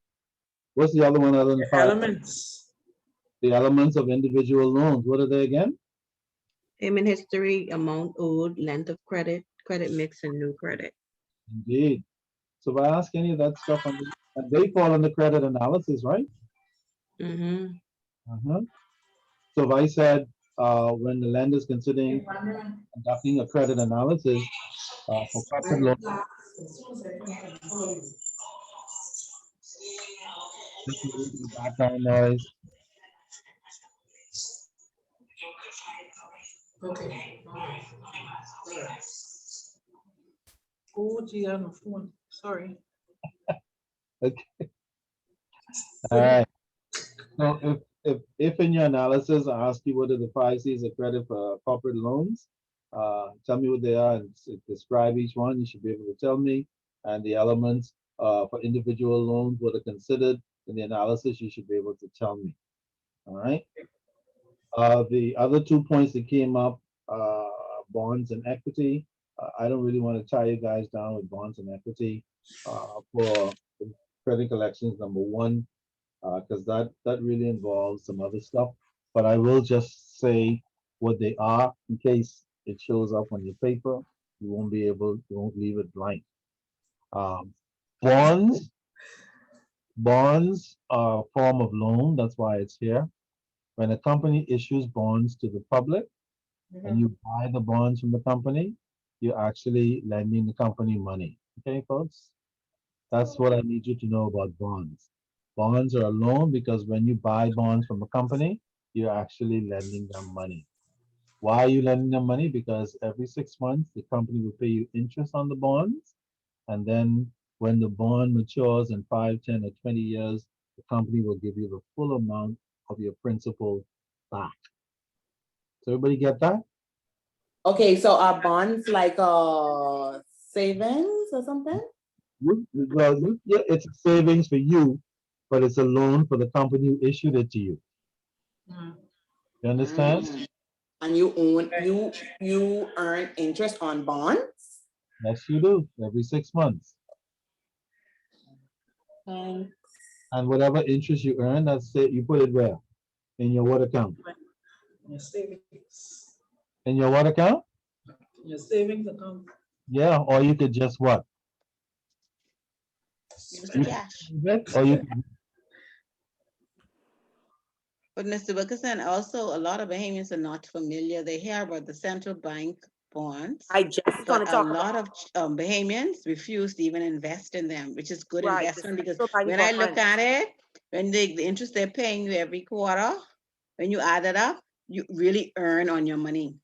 folks, it is a good investment and it's a safe investment. And it actually pays higher rates of interest than any bank in the Bahamas at the moment. So if you have money to invest, you have $5,000 to buy bonds, and you don't need the money for 5 years, in some cases 10 years, go ahead and do it. Because it's a good investment if you have money that you don't need in the immediate short term. Okay, some of us have money that we don't need for another 5 or 10 years. You can make that kind of investment. Do they have a minimum amount that you can invest The in a bond, bond? $100. not 100, 100? no, $1,000. 1,000, no, sorry, 1,000, yeah. Yeah. Okay. So if you have $1,000 sitting around that you don't need for 5 years, then you can invest it. You're not going to be a millionaire, but you're going to earn higher interest on the 1,000 if you put in the bank. No, Mr. Wilkerson, you could do the central bank bonds starting from 100 to know. For every 100, yeah. That's the minimum. You buy them in multiples of 100. 100, yeah. So you can start at 100, but that's very small. Hey, I'd advise anybody to start at 1,000.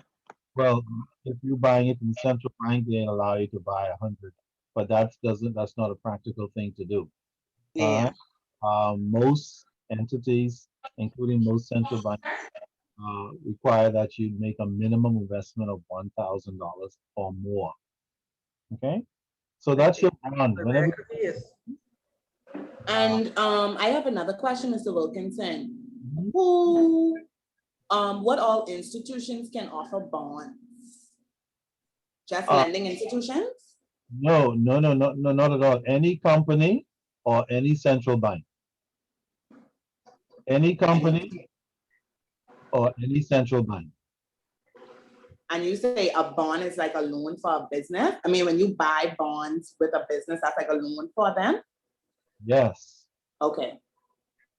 When you buy a bond from a company, you're lending them your money because they're going to say to you, if you buy $10,000 worth of bonds, But see, when companies issue bonds, they're trying to raise money, so they're borrowing it from you.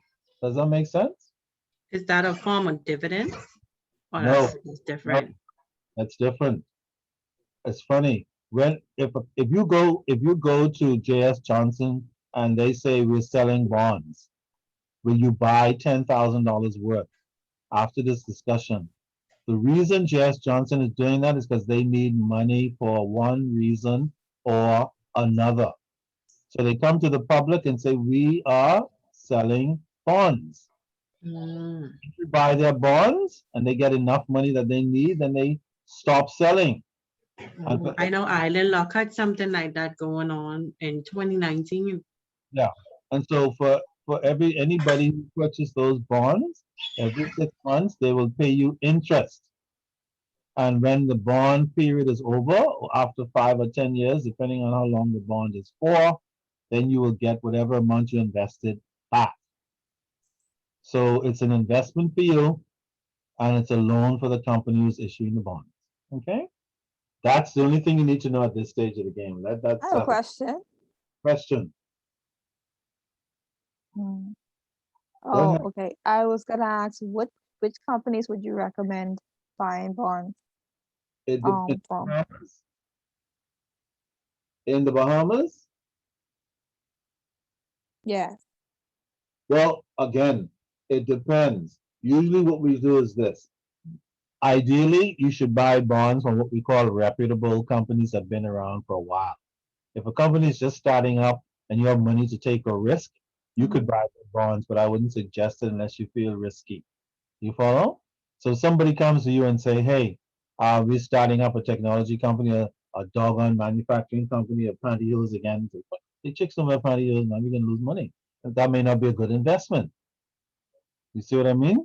Uh, but usually if you're buying bonds from a company, you want a company that's settled, been around a while and has a good credit, good record of making profits and doing business. So if Kelly's would issue a bond, or Jess Johnson, or one of these long-standing Cable Bahamas, these Patelco, these kind of long-standing companies, some other government corporation, things like that, if they decide to issue central bank, they decide to issue bonds, they would be bonds to buy. If you have any doubt, The new cruise port, that one, so that just come out and they're gonna be pretty good on their bonds. sorry? The cruise port, Yeah, and the cruise port, yes. right, their own is gonna be really good also. Yeah, if you have money and they sell them to really like regular hardworking people and you can buy some, buy it. Okay? If you have $5,000 or $10,000 sitting around and they'll sell you a couple of bonds or even shares, buy it. Because the cruise port is going to be here forever and ever, amen. And that is not likely to quote unquote fail. Remember, if you buy bonds from a weak company and they go out of business, then you don't get your money back. You follow, folks? Yeah, that's why I asked. No, but everything is a risk. If you marry Christoph, A that's risk, yeah. yeah, because next thing you know, after a month, after being nice and sweet, he lick you in your head and then give you a reason. Should have do the car fox. Because you didn't do a car parts on Christoph. Say, mother sick, you know what? I should have taken. See, exactly. All right. So it's the same thing with investments. They're all risk.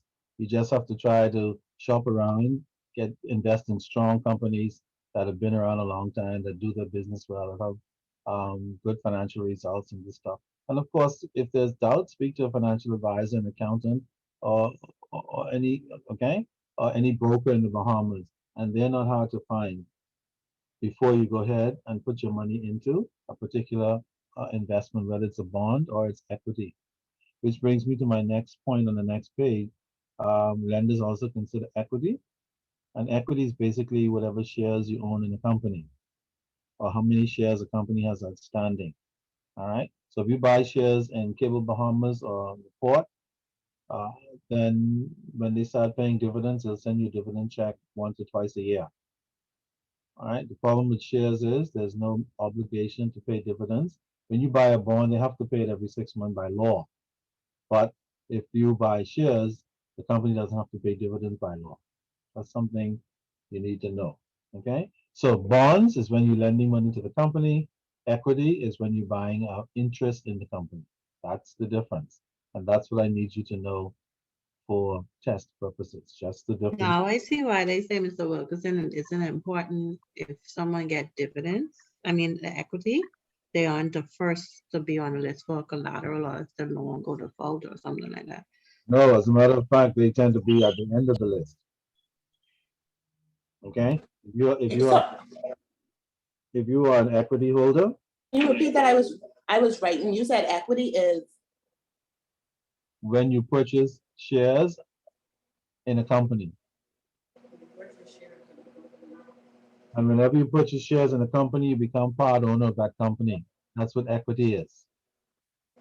Something like the credit union. Yes, something like that. Just that the credit union doesn't call it, well, they call it shares too sometimes. Right, they call it shares. You purchase shares in a credit union, whatever money shares you purchase, even one. Once you purchase one, then you're part of that credit union. You're a member, you can go to the meetings and make noise. You know you only have one share. Because now you're part owner. Just like family members, like when some family member marries someone rich, everybody thinks that they should be able to sponge of them. Even if you're not rich, they think you have stuff. So everybody starts showing up, kind of like that. Okay? So if you buy shares in a company, you're a part owner. They say, man, Susan, like, who are all these cousins? I didn't know you had so many cousins. Say, child, I didn't know neither. Okay? All right, but the point is, once you purchase shares in a company, you're part owner of that company, so you have certain rights as a shareholder. That's what equity is all about. When you purchase a bond, you are a lender. And so you, every 6 months, you get interest, and when the bond matures, you get your principal back. That's the difference, and that's all I need you to know for next week. All right. Okay. So I think I have talked quite a bit already. So our next victim, not victim, sorry. Our next reader is going to be Danielle. Danielle, can you pick up with credit extensions? Right. Many potential credit problems can be eliminated before they happen through investigation and prudent judgment when granting credit to customers. The need for sound judgment is particularly critical since credit extension policies should be neither too liberal nor too restrictive. Overly liberal policies invite excessive receivables and uncollectible accounts, while overly restrictive policies cause lost sales. Take a pen, Danielle. Danielle, let me just say this for those of you who think you're going to just read over that and say, man, I don't see anything important in there. Please, credit extensions really just means giving credit to customers. There are two types of credits that lenders give. Policies that lenders have. One is restrictive, one is liberal. Liberal means you give credit to every Tom, Dick, and Harry that shows up. The problem with that, many of them will not pay, and then Christoph backs again. All right, so you don't want to be too liberal. Free. The other part is restrictive, meaning you try to give credit only to the very best of the best of the best. If you do that, you won't have too many customers.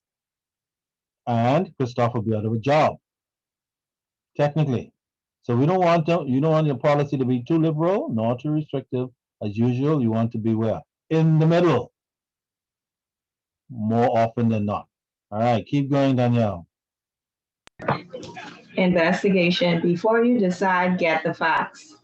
Thorough investigation of credit requests protects you from the fraudulent applicant who has no intention of paying, as well as the applicant who is extremely slow in paying.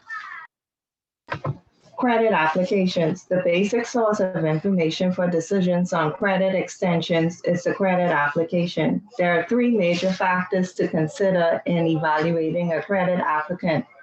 The first is the applicant's ability to pay based upon income and obligations. The second is willingness to pay, which can be determined from the applicant's credit history. The third factor is potential profitability of the account. You stand to lose your cost of the product or service sold to the customer if you cannot collect an account.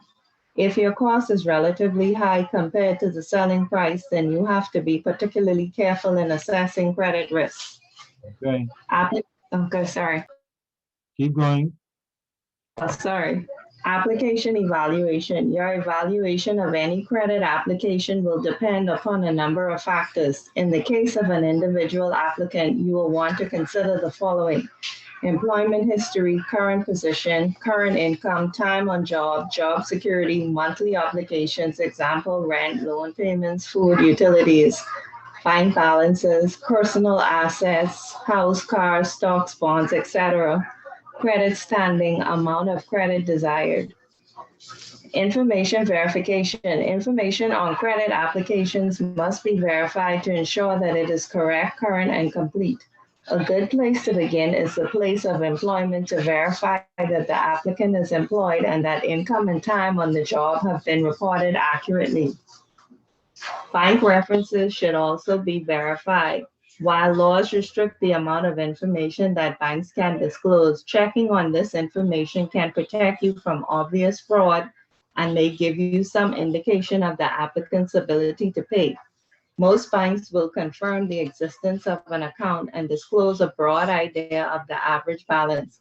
The bank may also indicate whether or not the account has been satisfactory. Credit bureaus. An important source of information for retail credit is the local credit bureau, which generally provides information on credit applicants to firms that are bureau members.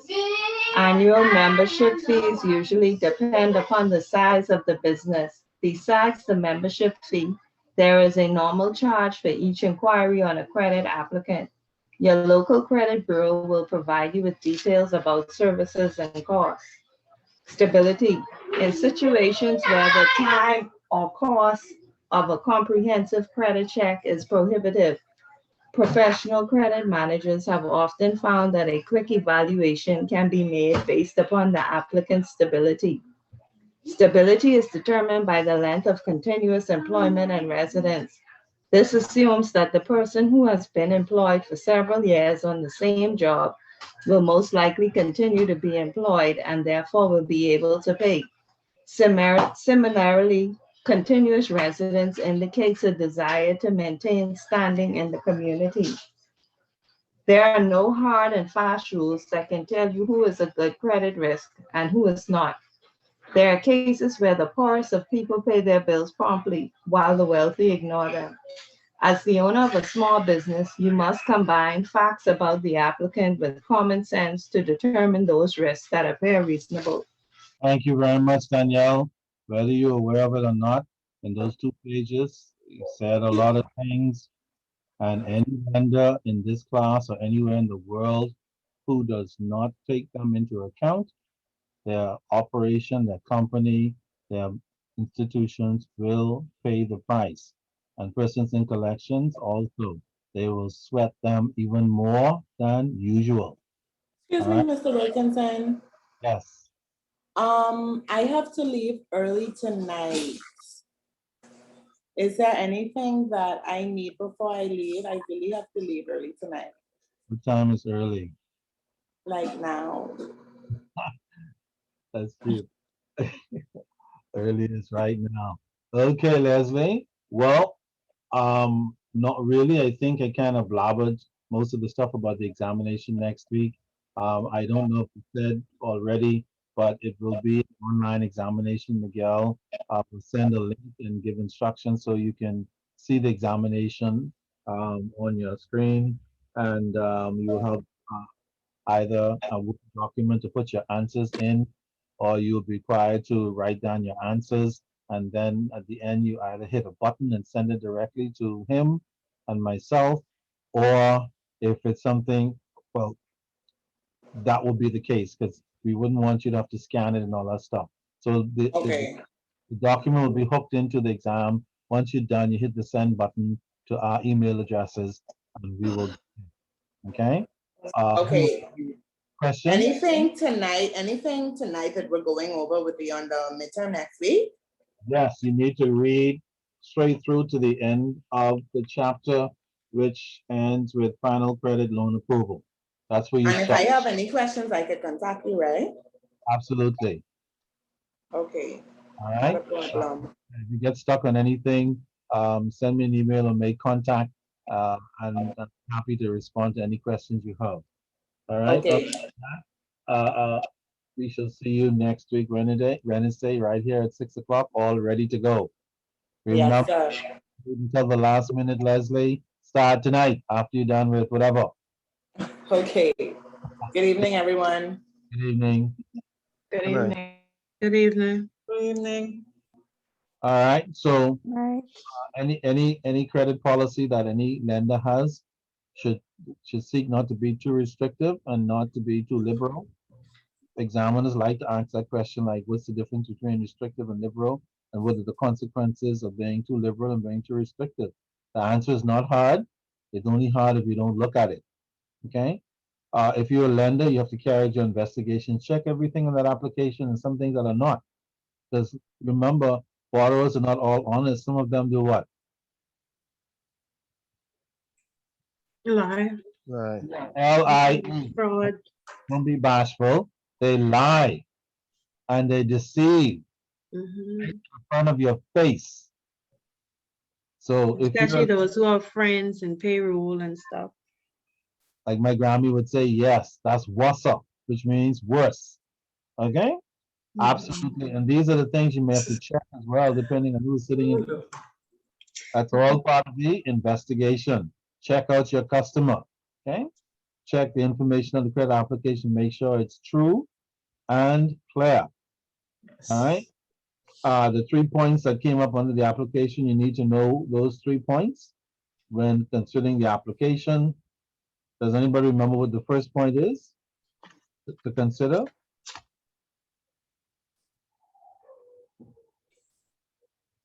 The applicant's, the first is the applicant's what? Ability to pay, The second, their willingness to pay, determined from the applicant's credit history.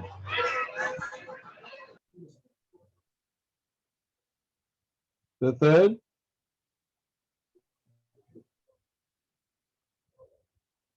there's their number 3.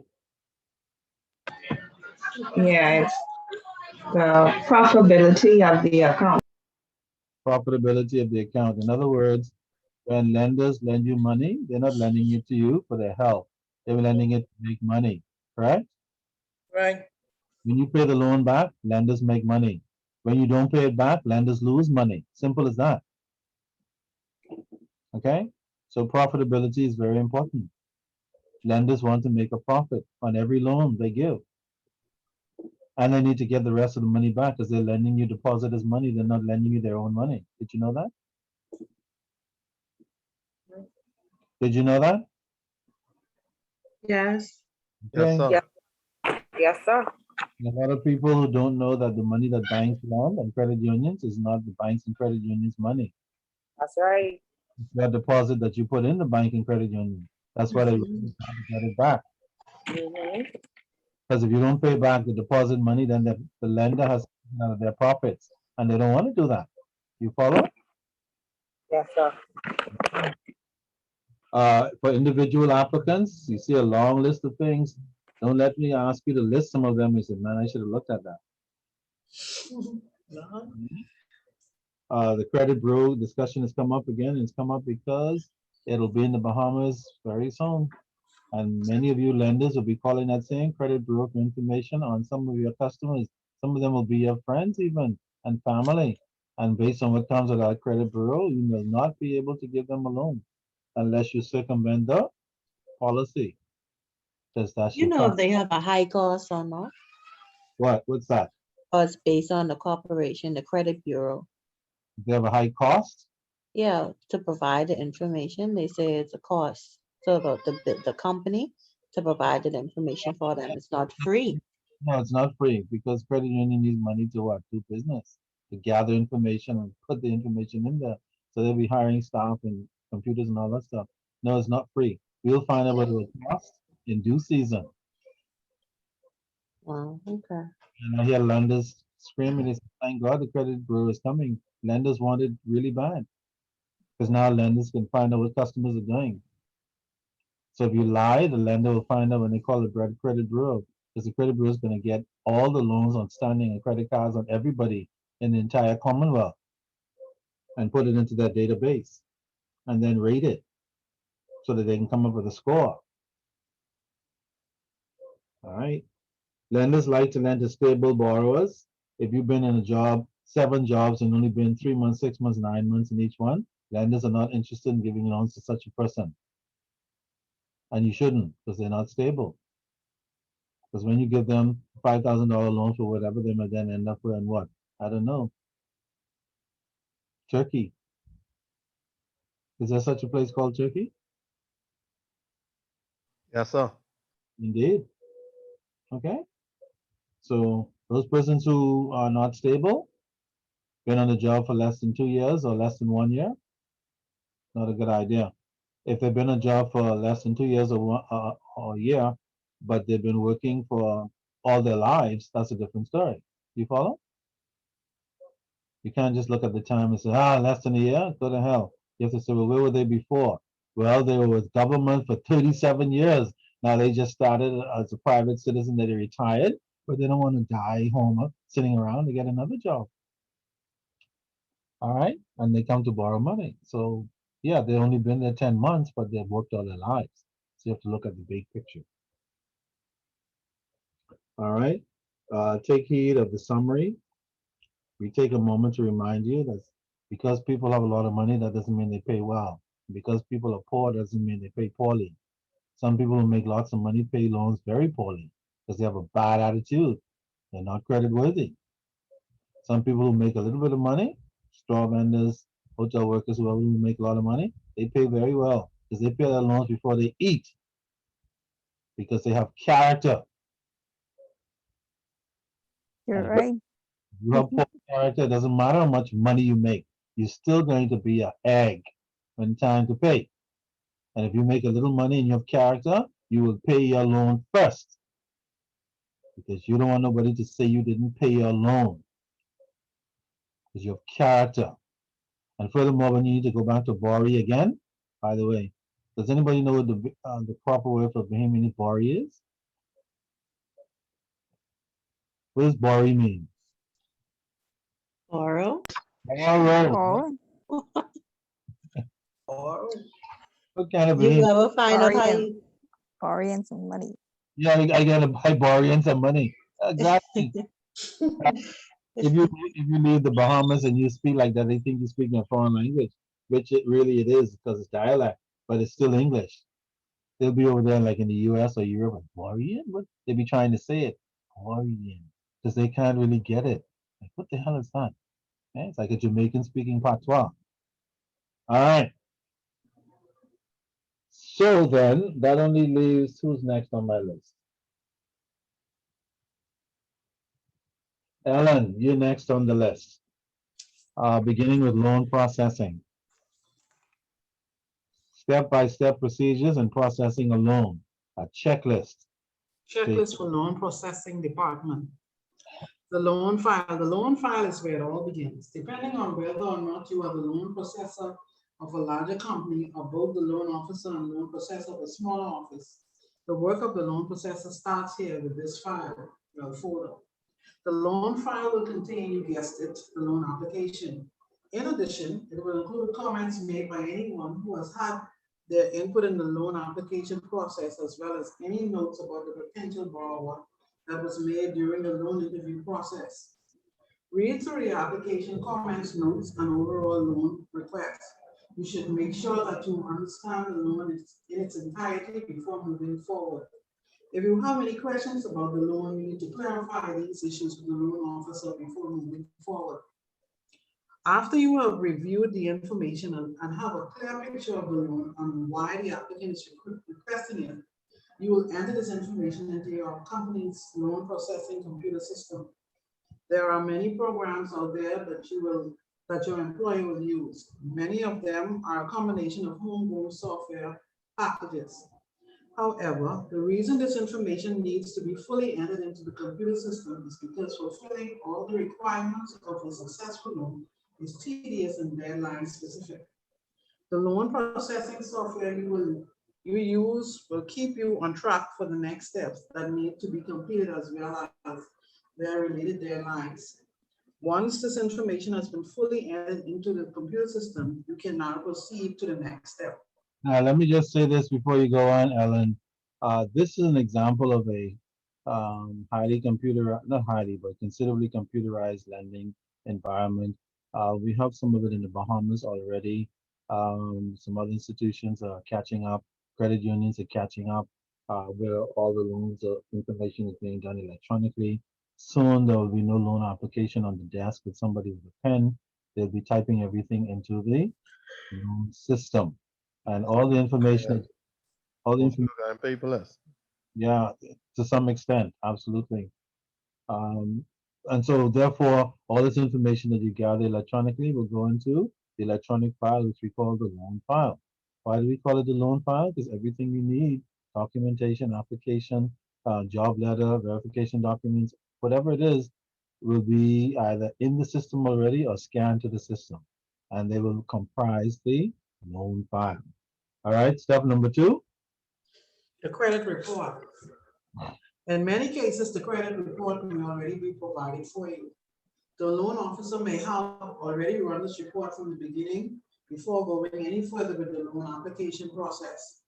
The loan applicant has consented to have their credit report pulled for purposes of evaluating their loan worthiness. If the credit report is not already attached to the loan file, then you will need to double check the application to make sure that they have consented to the credit report check and then pull their credit report. Let me ask you guys something before she goes on. Why do you think the loan officer may check the credit report before doing the application? To see if it even makes sense going any further. To see if it makes sense. That's common sense. The hell to do all that stuff and then do the credit report last, and then when you check this lousy customer, you wasted a whole lot of time. Now you have to tell them no and close the file. See? So lending is not just mechanical.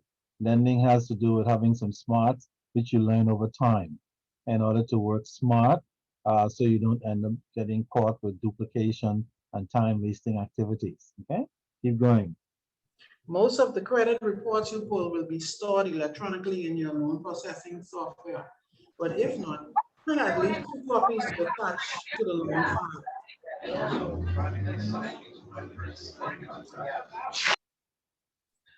Title records and information. If you are processing a loan request for an automobile, boat, house, and so on, you will need to verify the title information, the VOT, verification of title. This will not be necessary for all loans which you might handle.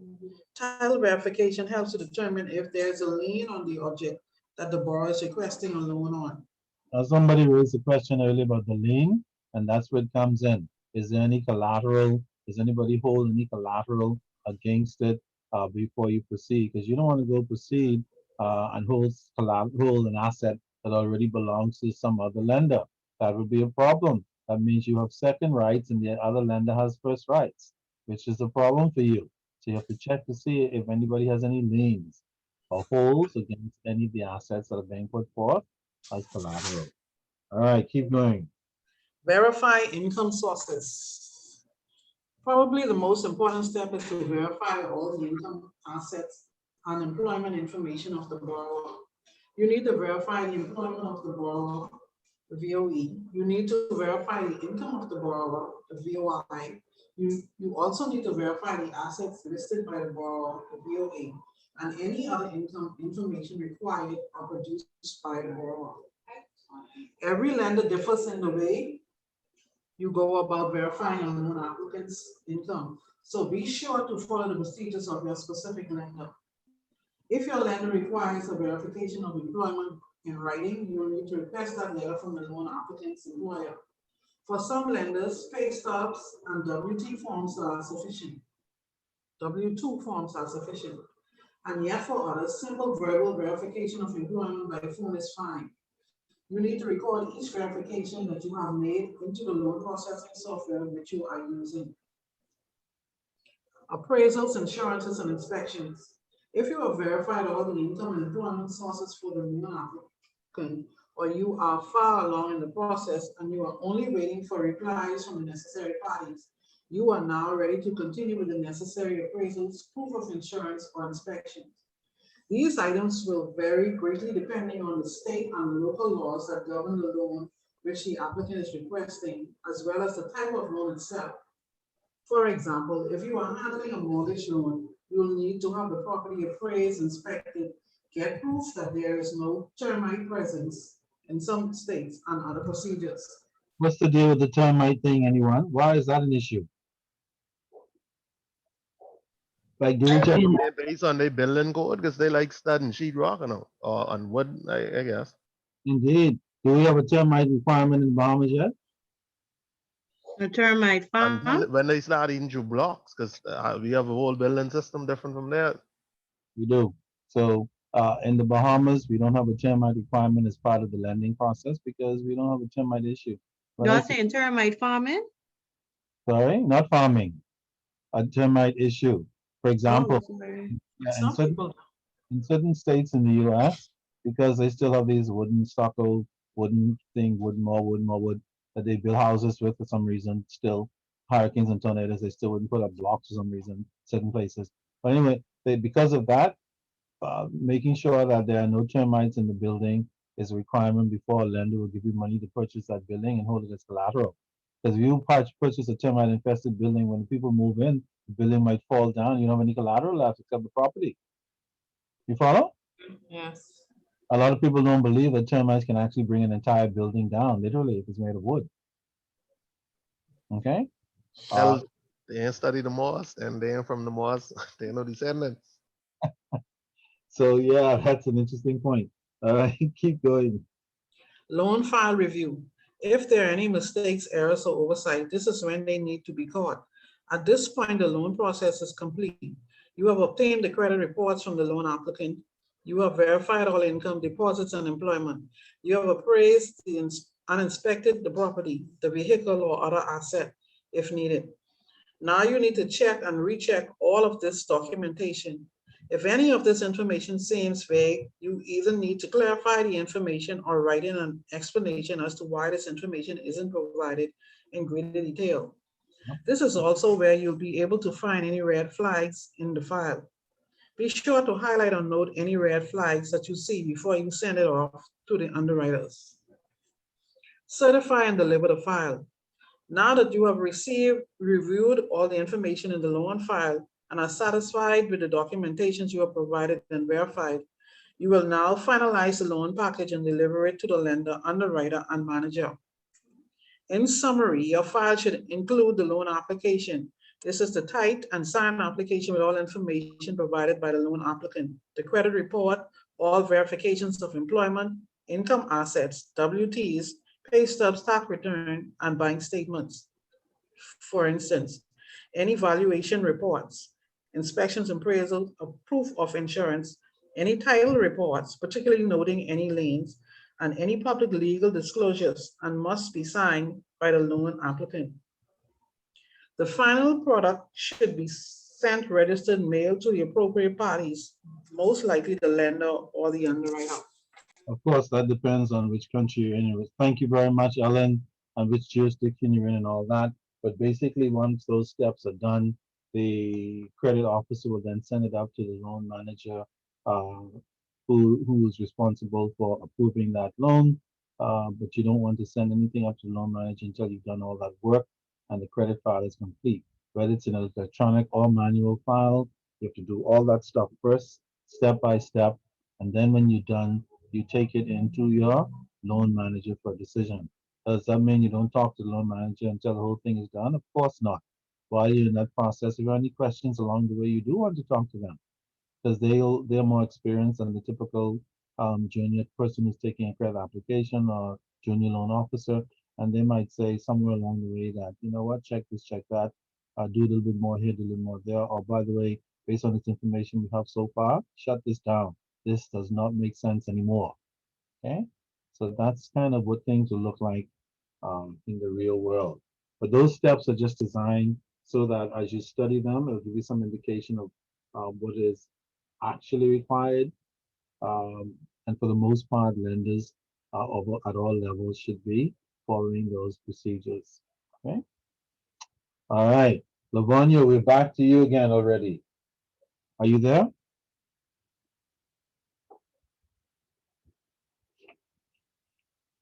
Lavonia. Okay, Lavonia's off having a martini. All right, Sophia. Hi. Okay, Sophia, let it rip. It's time to read. Is that Lavonia? Yes, Lavonia or Sophia? Lavonia had a chance, yeah? No, I I was just did. Oh, Lavonia. you did? Okay. Okay. So, Lavonia, are you there? Lavonia's gonna read? Okay, fine. Yeah, are you there now? No Lavonia again. Okay. Doggone it, Sophia, let it rip. Okay, where am I at? The credit approval process. Process. Right, okay, I'll make sure I'm on the right page. In its simplest form, a bank makes money by taking funds in the form of low-cost deposits, checking, savings, money market accounts, and then loaning out that same money at a higher interest rate. A bank's profit is a result of the spread or the difference between the rate it pays for the deposits and the return that it makes on loans. Does everybody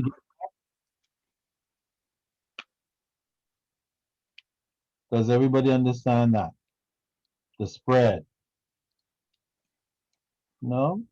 That means that your lenders are taking advantage of you then if you're a borrower. You don't know what's going on. Like so many other people, they don't really know what's going on. Just gum up the check.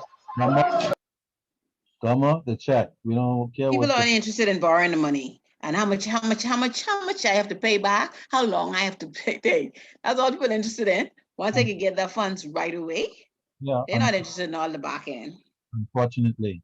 But for the record, since you guys are students studying credit, you need to know that I already told you banks lend deposits. It's not the bank's money, it's your money. And then usually a typical deposit will the bank will pay, let's say 4%, not now, but in good times, the bank pays 4%. But when they lend it out, they lend it out at 8, Triple or 4 times the amount. 16%, and all that. Mhm. So they make a huge profit while they only pay us what 4% on our deposits or less. Mhm.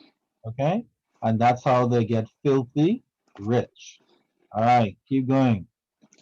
In order to protect the deposits entrusted to the bank, all loans go through a credit approval process. During this process, a bank determines whether or not a proposed loan has a high enough chance of being repaid.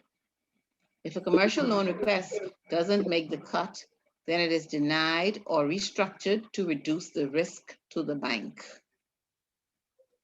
Key players in credit approval process. When a potential borrower makes a request for a loan, in this case, we are going to assume that this is a commercial loan. There are many individuals involved in the decision to approve or deny the loan. Let's take a look at the key players. Sales manager. The sales manager is the individual who manages a team of commercial relationship managers. This is usually a senior person within the bank and one of the first people to see the loan request. Typically, their involvement consists of a quick yes/no decision as to whether the loan request is one that the bank should pursue. Now remember, even though these terminologies are just terminologies, they vary depending on whether it's a bank, a credit union, an insurance company, or whomever the lender might be. Each of these organizations in the Bahamas and elsewhere will call these people different names, but the functions tend to be very much the same and certainly similar. Okay, keep going. Relationship manager. This is the salesperson. Their primary responsibility is to bring new relationships to the bank, which includes both deposits and loan accounts. These are the people who are out actively calling on accounts, taking prospects to lunch, playing golf, and generally doing anything necessary to get the customer to move to their bank, to move their banking relationship to whatever. Charlie should mute your mic. to whatever bank they represent. Most of the time, the loan request is brought into the bank through the relationship manager. Credit officer. The credit officer is the individual with the authority to approve or deny the loan request. Each credit officer has a certain amount of approval authority, indicating the maximum dollar amount that they are able to approve. Depending on the size of the loan request, the local credit officer may be able to approve it. If not, it may need to go to a more senior credit officer or for the largest request to the bank's credit committee. Credit analyst, This is the number cruncher. This individual analyzes all of the information gathered by the relationship manager and puts it in a loan approval document. This document outlines all of the risks and benefits of approving the loan and outlines the feasibility of repayment. When a loan is approved, this document is signed by both the relationship manager and the credit officer. All of these individuals work together towards an approval decision on the loan. Now that we have an idea of the people involved in approving a loan, let's look at the process. How loans are made. The process begins with a relationship manager identifies a loan prospect and begins preliminary discussions with the customer about the loan. These discussions typically involve the amount, term, and rate of the loan, generally speaking. Next, the relationship manager presents the request to their sales manager. At small banks, there may not be a sales manager. They have a discussion about whether or not this is a customer that they would like to have. The relationship manager will leave this discussion with a directive as to proceed with the request or not. If they get the go-ahead from the sales manager, they will go back to the customer and request several documents to use in evaluating the request. At a minimum, this usually includes 2 years of tax returns for both the business and the individual, a personal financial statement, a current financial statement for the business, maybe CPA prepared, accounts receivable listing for commercial businesses, rent roll. What is rent roll? Somebody want to make a guess? What is rent roll?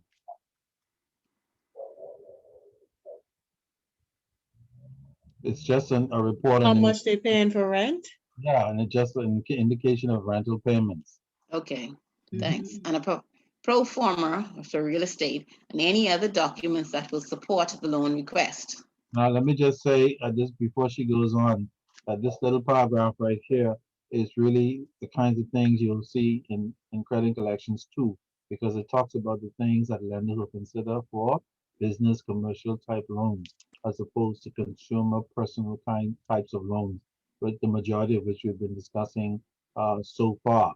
All right, so it's kind of an introduction into if somebody has a business and they come in to borrow from the bank, these are the things the lender wants to consider for such a customer.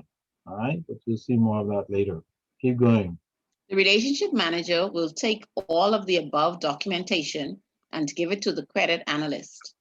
They will have a brief discussion regarding the proposed structure of the loan and the timing of the request. The credit analysts will then begin their analysis, which takes the form of a loan approval document. Let's take a look at the key components of a loan approval document, sometimes called a credit memo internally. Summary of the loan request.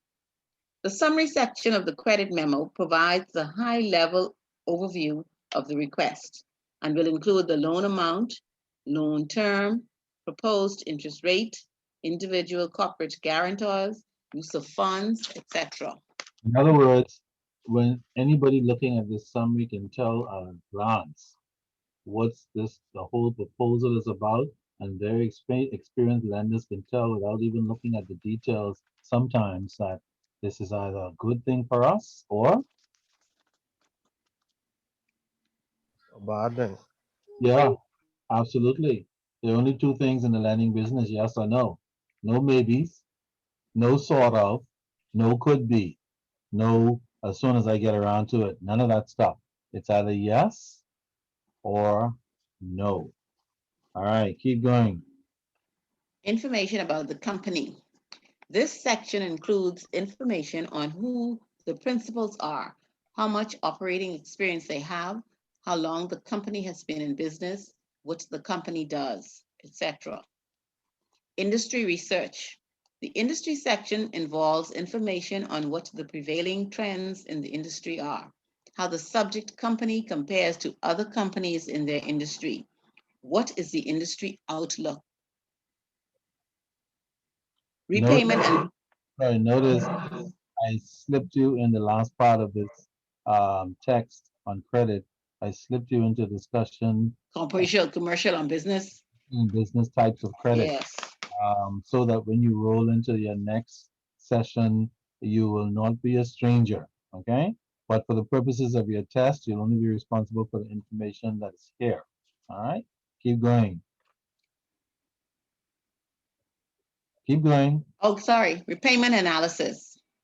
This is the most important section. In this section, the credit analyst will take all of the financial data that they have received and make an attempt to estimate the company's ability to repay the loan.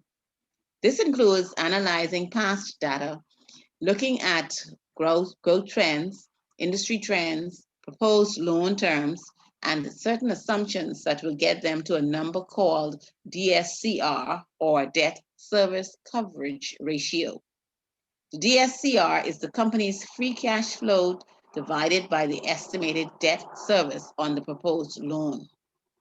For a real estate loan, the process is the same, but the analyst will look at the cash flow generated by the property in question. Now, please don't panic. I will not ask you to calculate the SCR at this point. All I want to is what is considered in the analysis itself for the entity. All right, I will not ask you to calculate the ratio. Okay, keep going. Company borrower financial analysis. This section will explore the financial statements of proposed borrower.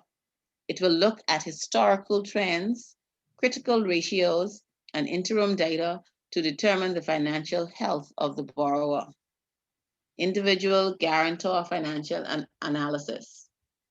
Many bank loans require the individual guarantee of the company principal or principals. As such, an analysis is performed on each of the individuals who will be guaranteeing the loan, analyzing their ability to cover any shortfalls in the debt service should things not go as planned. The key here is guarantor liquidity, or how much cash they have in the bank and excess personal cash flow. One question goes on. What is liquidity, anyone? Anything that's liquid can be turned into cash quickly. How much cash they have on hand? Yeah. It's either cash or any kind of investment or asset that can be easily converted to cash. So if you have a CD, for example, you don't have a use of the CD normally because it's there for a year, but if you need it and you need to break it, you can, all right? Because the CD will give you what we call like liquidity or cash. So if somebody says you're liquid, it means that you either have cash on hand or you have something on hand that can be converted to cash. Is real estate liquid? Anyone? No, sir, I can't even remember No. that. Real estate is not liquid. It's good to have it. Yes. It doesn't sell over. No, it doesn't sell overnight. Doesn't sell quickly. Yeah. That could be right, on the right, market right, for that's 2 true. years, 3 years, and you don't get a sale. Office furniture could be a good example. If somebody wants them, yes. Yeah.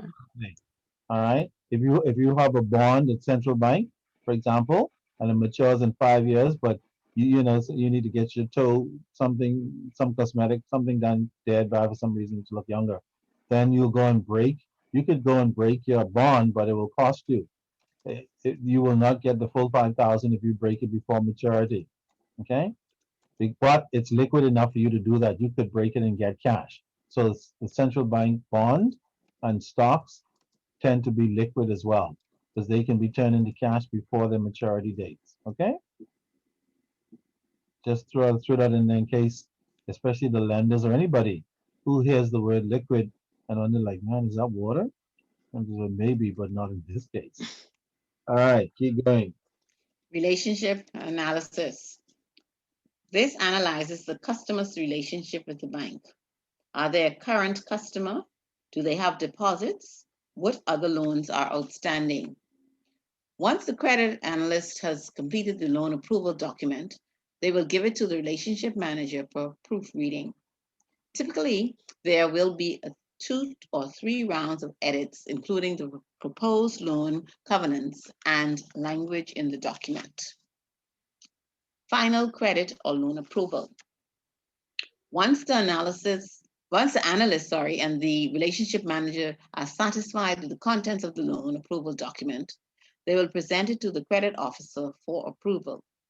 Once again, there will likely be a few more rounds of edits to shape the deal into something that the credit officer is comfortable with. When the credit officer is comfortable with the terms, he will sign it along with relationship manager. Once the credit officer has approved the request, the relationship manager will send a term sheet to the borrower outlining the bank-approved structure of the proposed loan. The borrower may attempt to negotiate certain points of the deal, but usually doesn't have a lot of room to work with. If the borrower accepts the terms of the loan, they will sign the term sheet and the bank will issue a commitment letter. Once the term sheet has been signed and the bank has issued a commitment letter, the loan will be routed to either the bank's internal loan operations area or to an attorney for the preparation of the loan documents. After the loan documents are prepared and the borrower or borrower's attorney has reviewed them, the bank and the borrower will meet to sign them and the loan process is complete. Thank you very much, Sophia. You had a lot to say.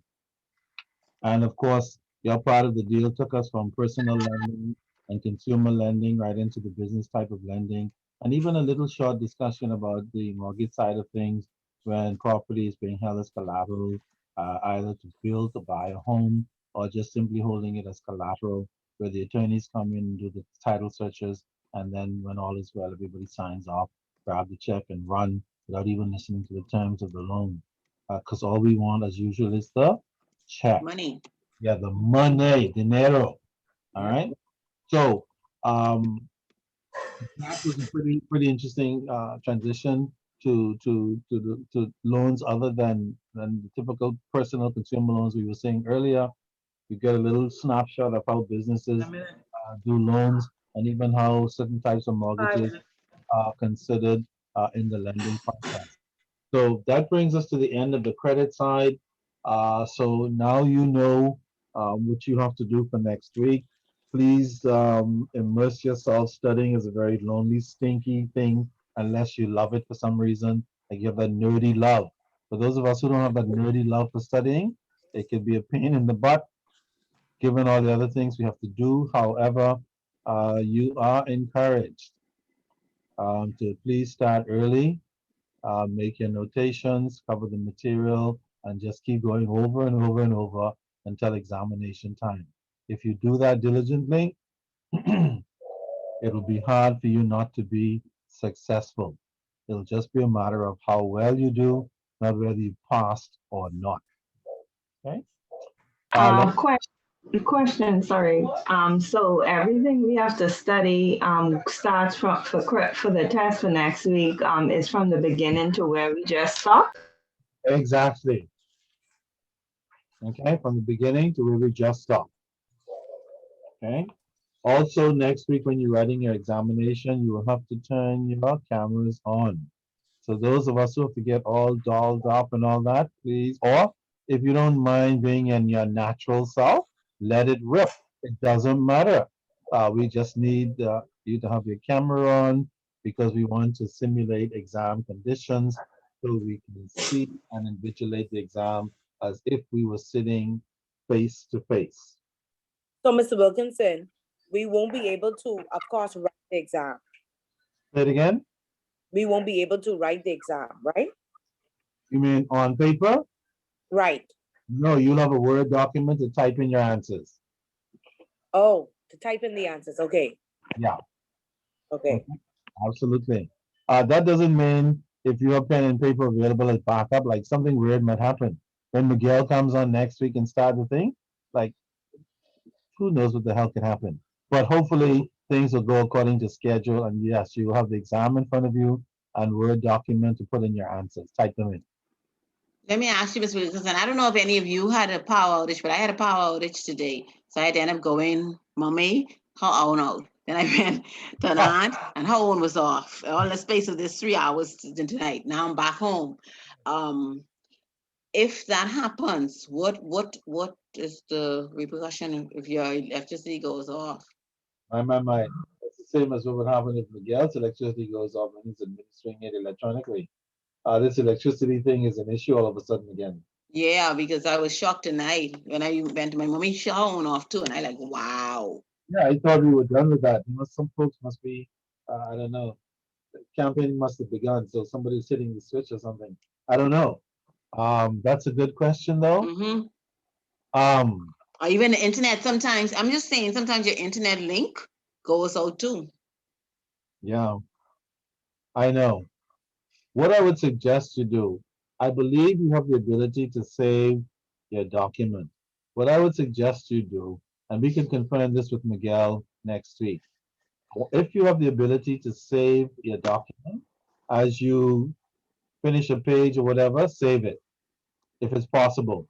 If Right, it's okay. Yeah, if it's not possible to do that for some reason, God forbid, let's just pray, keep our fingers crossed. If that doesn't work and the lights go out and doesn't come on before it's time, exam time is done, what you need to do is if you do have an outage and we see you sitting in the dark and you disappear and all that stuff, please call Miguel or myself immediately and say what the situation is. If the lights don't come on within 15 minutes, then we'll have to make other arrangements, God forbid. Do you have a number for Miguel? Let's see, hold on a second. I should have Miguel's number. I just need to make sure this don't happen to me next week. Hey, just or anyone else. Yeah, I know it stinks. For sure. Okay, Miguel.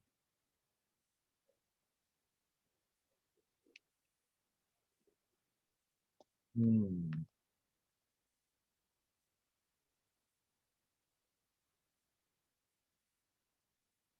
So I'm trying to give it to you without. Okay, 1 second. I have it here. Miguel. Miguel's number is 437 6900.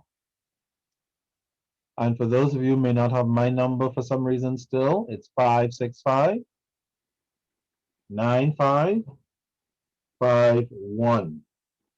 All right, so hopefully that will not happen next week, God forbid, that everything will go well. I shall see you guys next week, Wednesday at 6 o'clock, all ready to go. Of course, if you have any questions, you're stuck on something before then, please drop me a note and I'll be happy to respond. Okay? Any other questions? Yes, I just want to hear you say what is the date for the assignment again, please? On Yes. or before? Yeah, the assignment is on or before the last day of class, which is April the 14th. Okay, good. Now, if you get it done before the 14th, feel free to send it in. Okay? You don't have to wait until the exam date, which is the Yes, sir. 14th. You can send it in before the 14th. Okay? Okay, sir. Hopefully, Great. you guys have started working on it already. Remember, do a little bit at a time so you're not It's stressed. rough working on that, Mr. Wilkerson. I'm trying to study for this exam. I know. I Because know. I tried. I know. So here's what you do. For those of you who can't do both at the same time, do your examination preparation first, and then right after that, you have another week or two or something to start your project and just get started right away. Luckily, the collection side and credit collections one is not very involved. So it shouldn't stress you, so to speak, as much as the credit side at this stage. All right, so you'll have a little bit of breathing room to complete your paper. I have another question. So, for me who, I haven't been in school for a while, Yes. is there a way that I can, without plagiarizing, is there a way that I can get a past paper or past assignment or something that would help me to understand, like, just the way to start the Well, assignment? yeah, I know. The assignment has very specific instructions for the font size. The instructions are there. Right. Does anybody have the question in front of them? Oh, I don't have it in front of me. I think I remember it though. Discuss the Establishing appropriate credit yeah. policies and procedures. I don't have it in the front of me, but that's what I remember. Nobody's. It says establishing appropriate credit policies and procedures and collection programs will ultimately improve company profits and cash flow and reduce losses. Discuss the validity of this statement. Okay, so Lavanya, for some Yes, sir. yourself and maybe others, a big part of this research is going to be about why you have credit policies and procedures. That's in your notes that you have. All right. Right. You can use your notes on talk about why policies and procedures are important, how to go about setting them up. See my point? That's how you do a research paper. Now Yes, sir. you don't want to quote the thing right, like copy and paste. That would be academic dishonesty. But Right. Yes. But Mr. Wilkerson, what if, because sometimes what I did is I said where I get the source from, because no, some, no. If you take a chunk out of something to explain an important point, and, uh-huh, and you took somebody's stuff and you put it in, you could do that. You just have to go yeah, in the bibliography at the end. It says Tom Jones did this in a piece of work dated, whatever. Okay? Right. You Okay. can do Okay. that. But you know, a whole lot of the paper should be your research and stuff written down in your own words.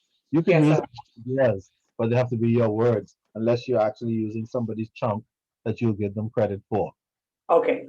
Okay, so that's the policy and procedure side of things. And then by the time we're done with collections, you'll have some idea of what collection policies are all about and how they benefit the organization. And then again, for those of you who might still need further assistance information after you've exhausted the material in your text, we all know how to Google the hell out of stuff. Go to Google and type in stuff from the question and see what comes up on the dark web. Not really the dark, you know what I mean? See what comes up. And then use some of that information in terms of answering your question, especially when you get to how do credit and correction policies improve profits and cash flow. So if you really like cool, you'll go into Google and say, how do credit and cash flow? Now you're not copying the information verbatim, but you're using the ideas to create and add to your research. Do you follow? Yes, sir. Yes. Yes. That helps a lot. Yeah. Yes, sir. Means it does. And if you do that, you'll have more than enough to write. Remember, you have a limit, a minimum. You follow the instructions carefully. Don't just start typing and not read the instructions because you might violate one of the instructions and lose points. So read the instructions very carefully on the length of the paper, how the font size, how it should be typed up and set up so you don't lose credit for simple oversight. Any other questions? All right. If you do think of anything, you know where to find me. Good luck with your studies for next week.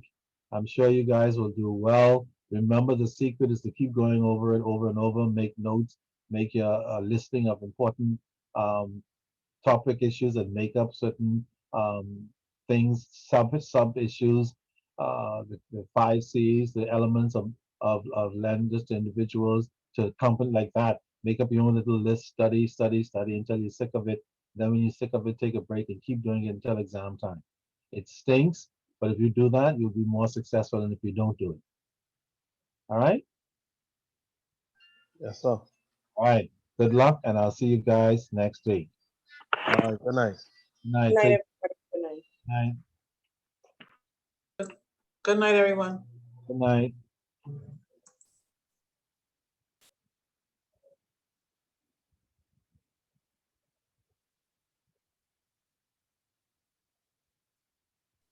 I, Charlize, s- I sent a message. you mean in the chat thing? Yes, Okay, and that My- message is telling me what? my email address and my phone contact. Doggone it. Chalisa, can you send that in the email to me? Okay, I can send that.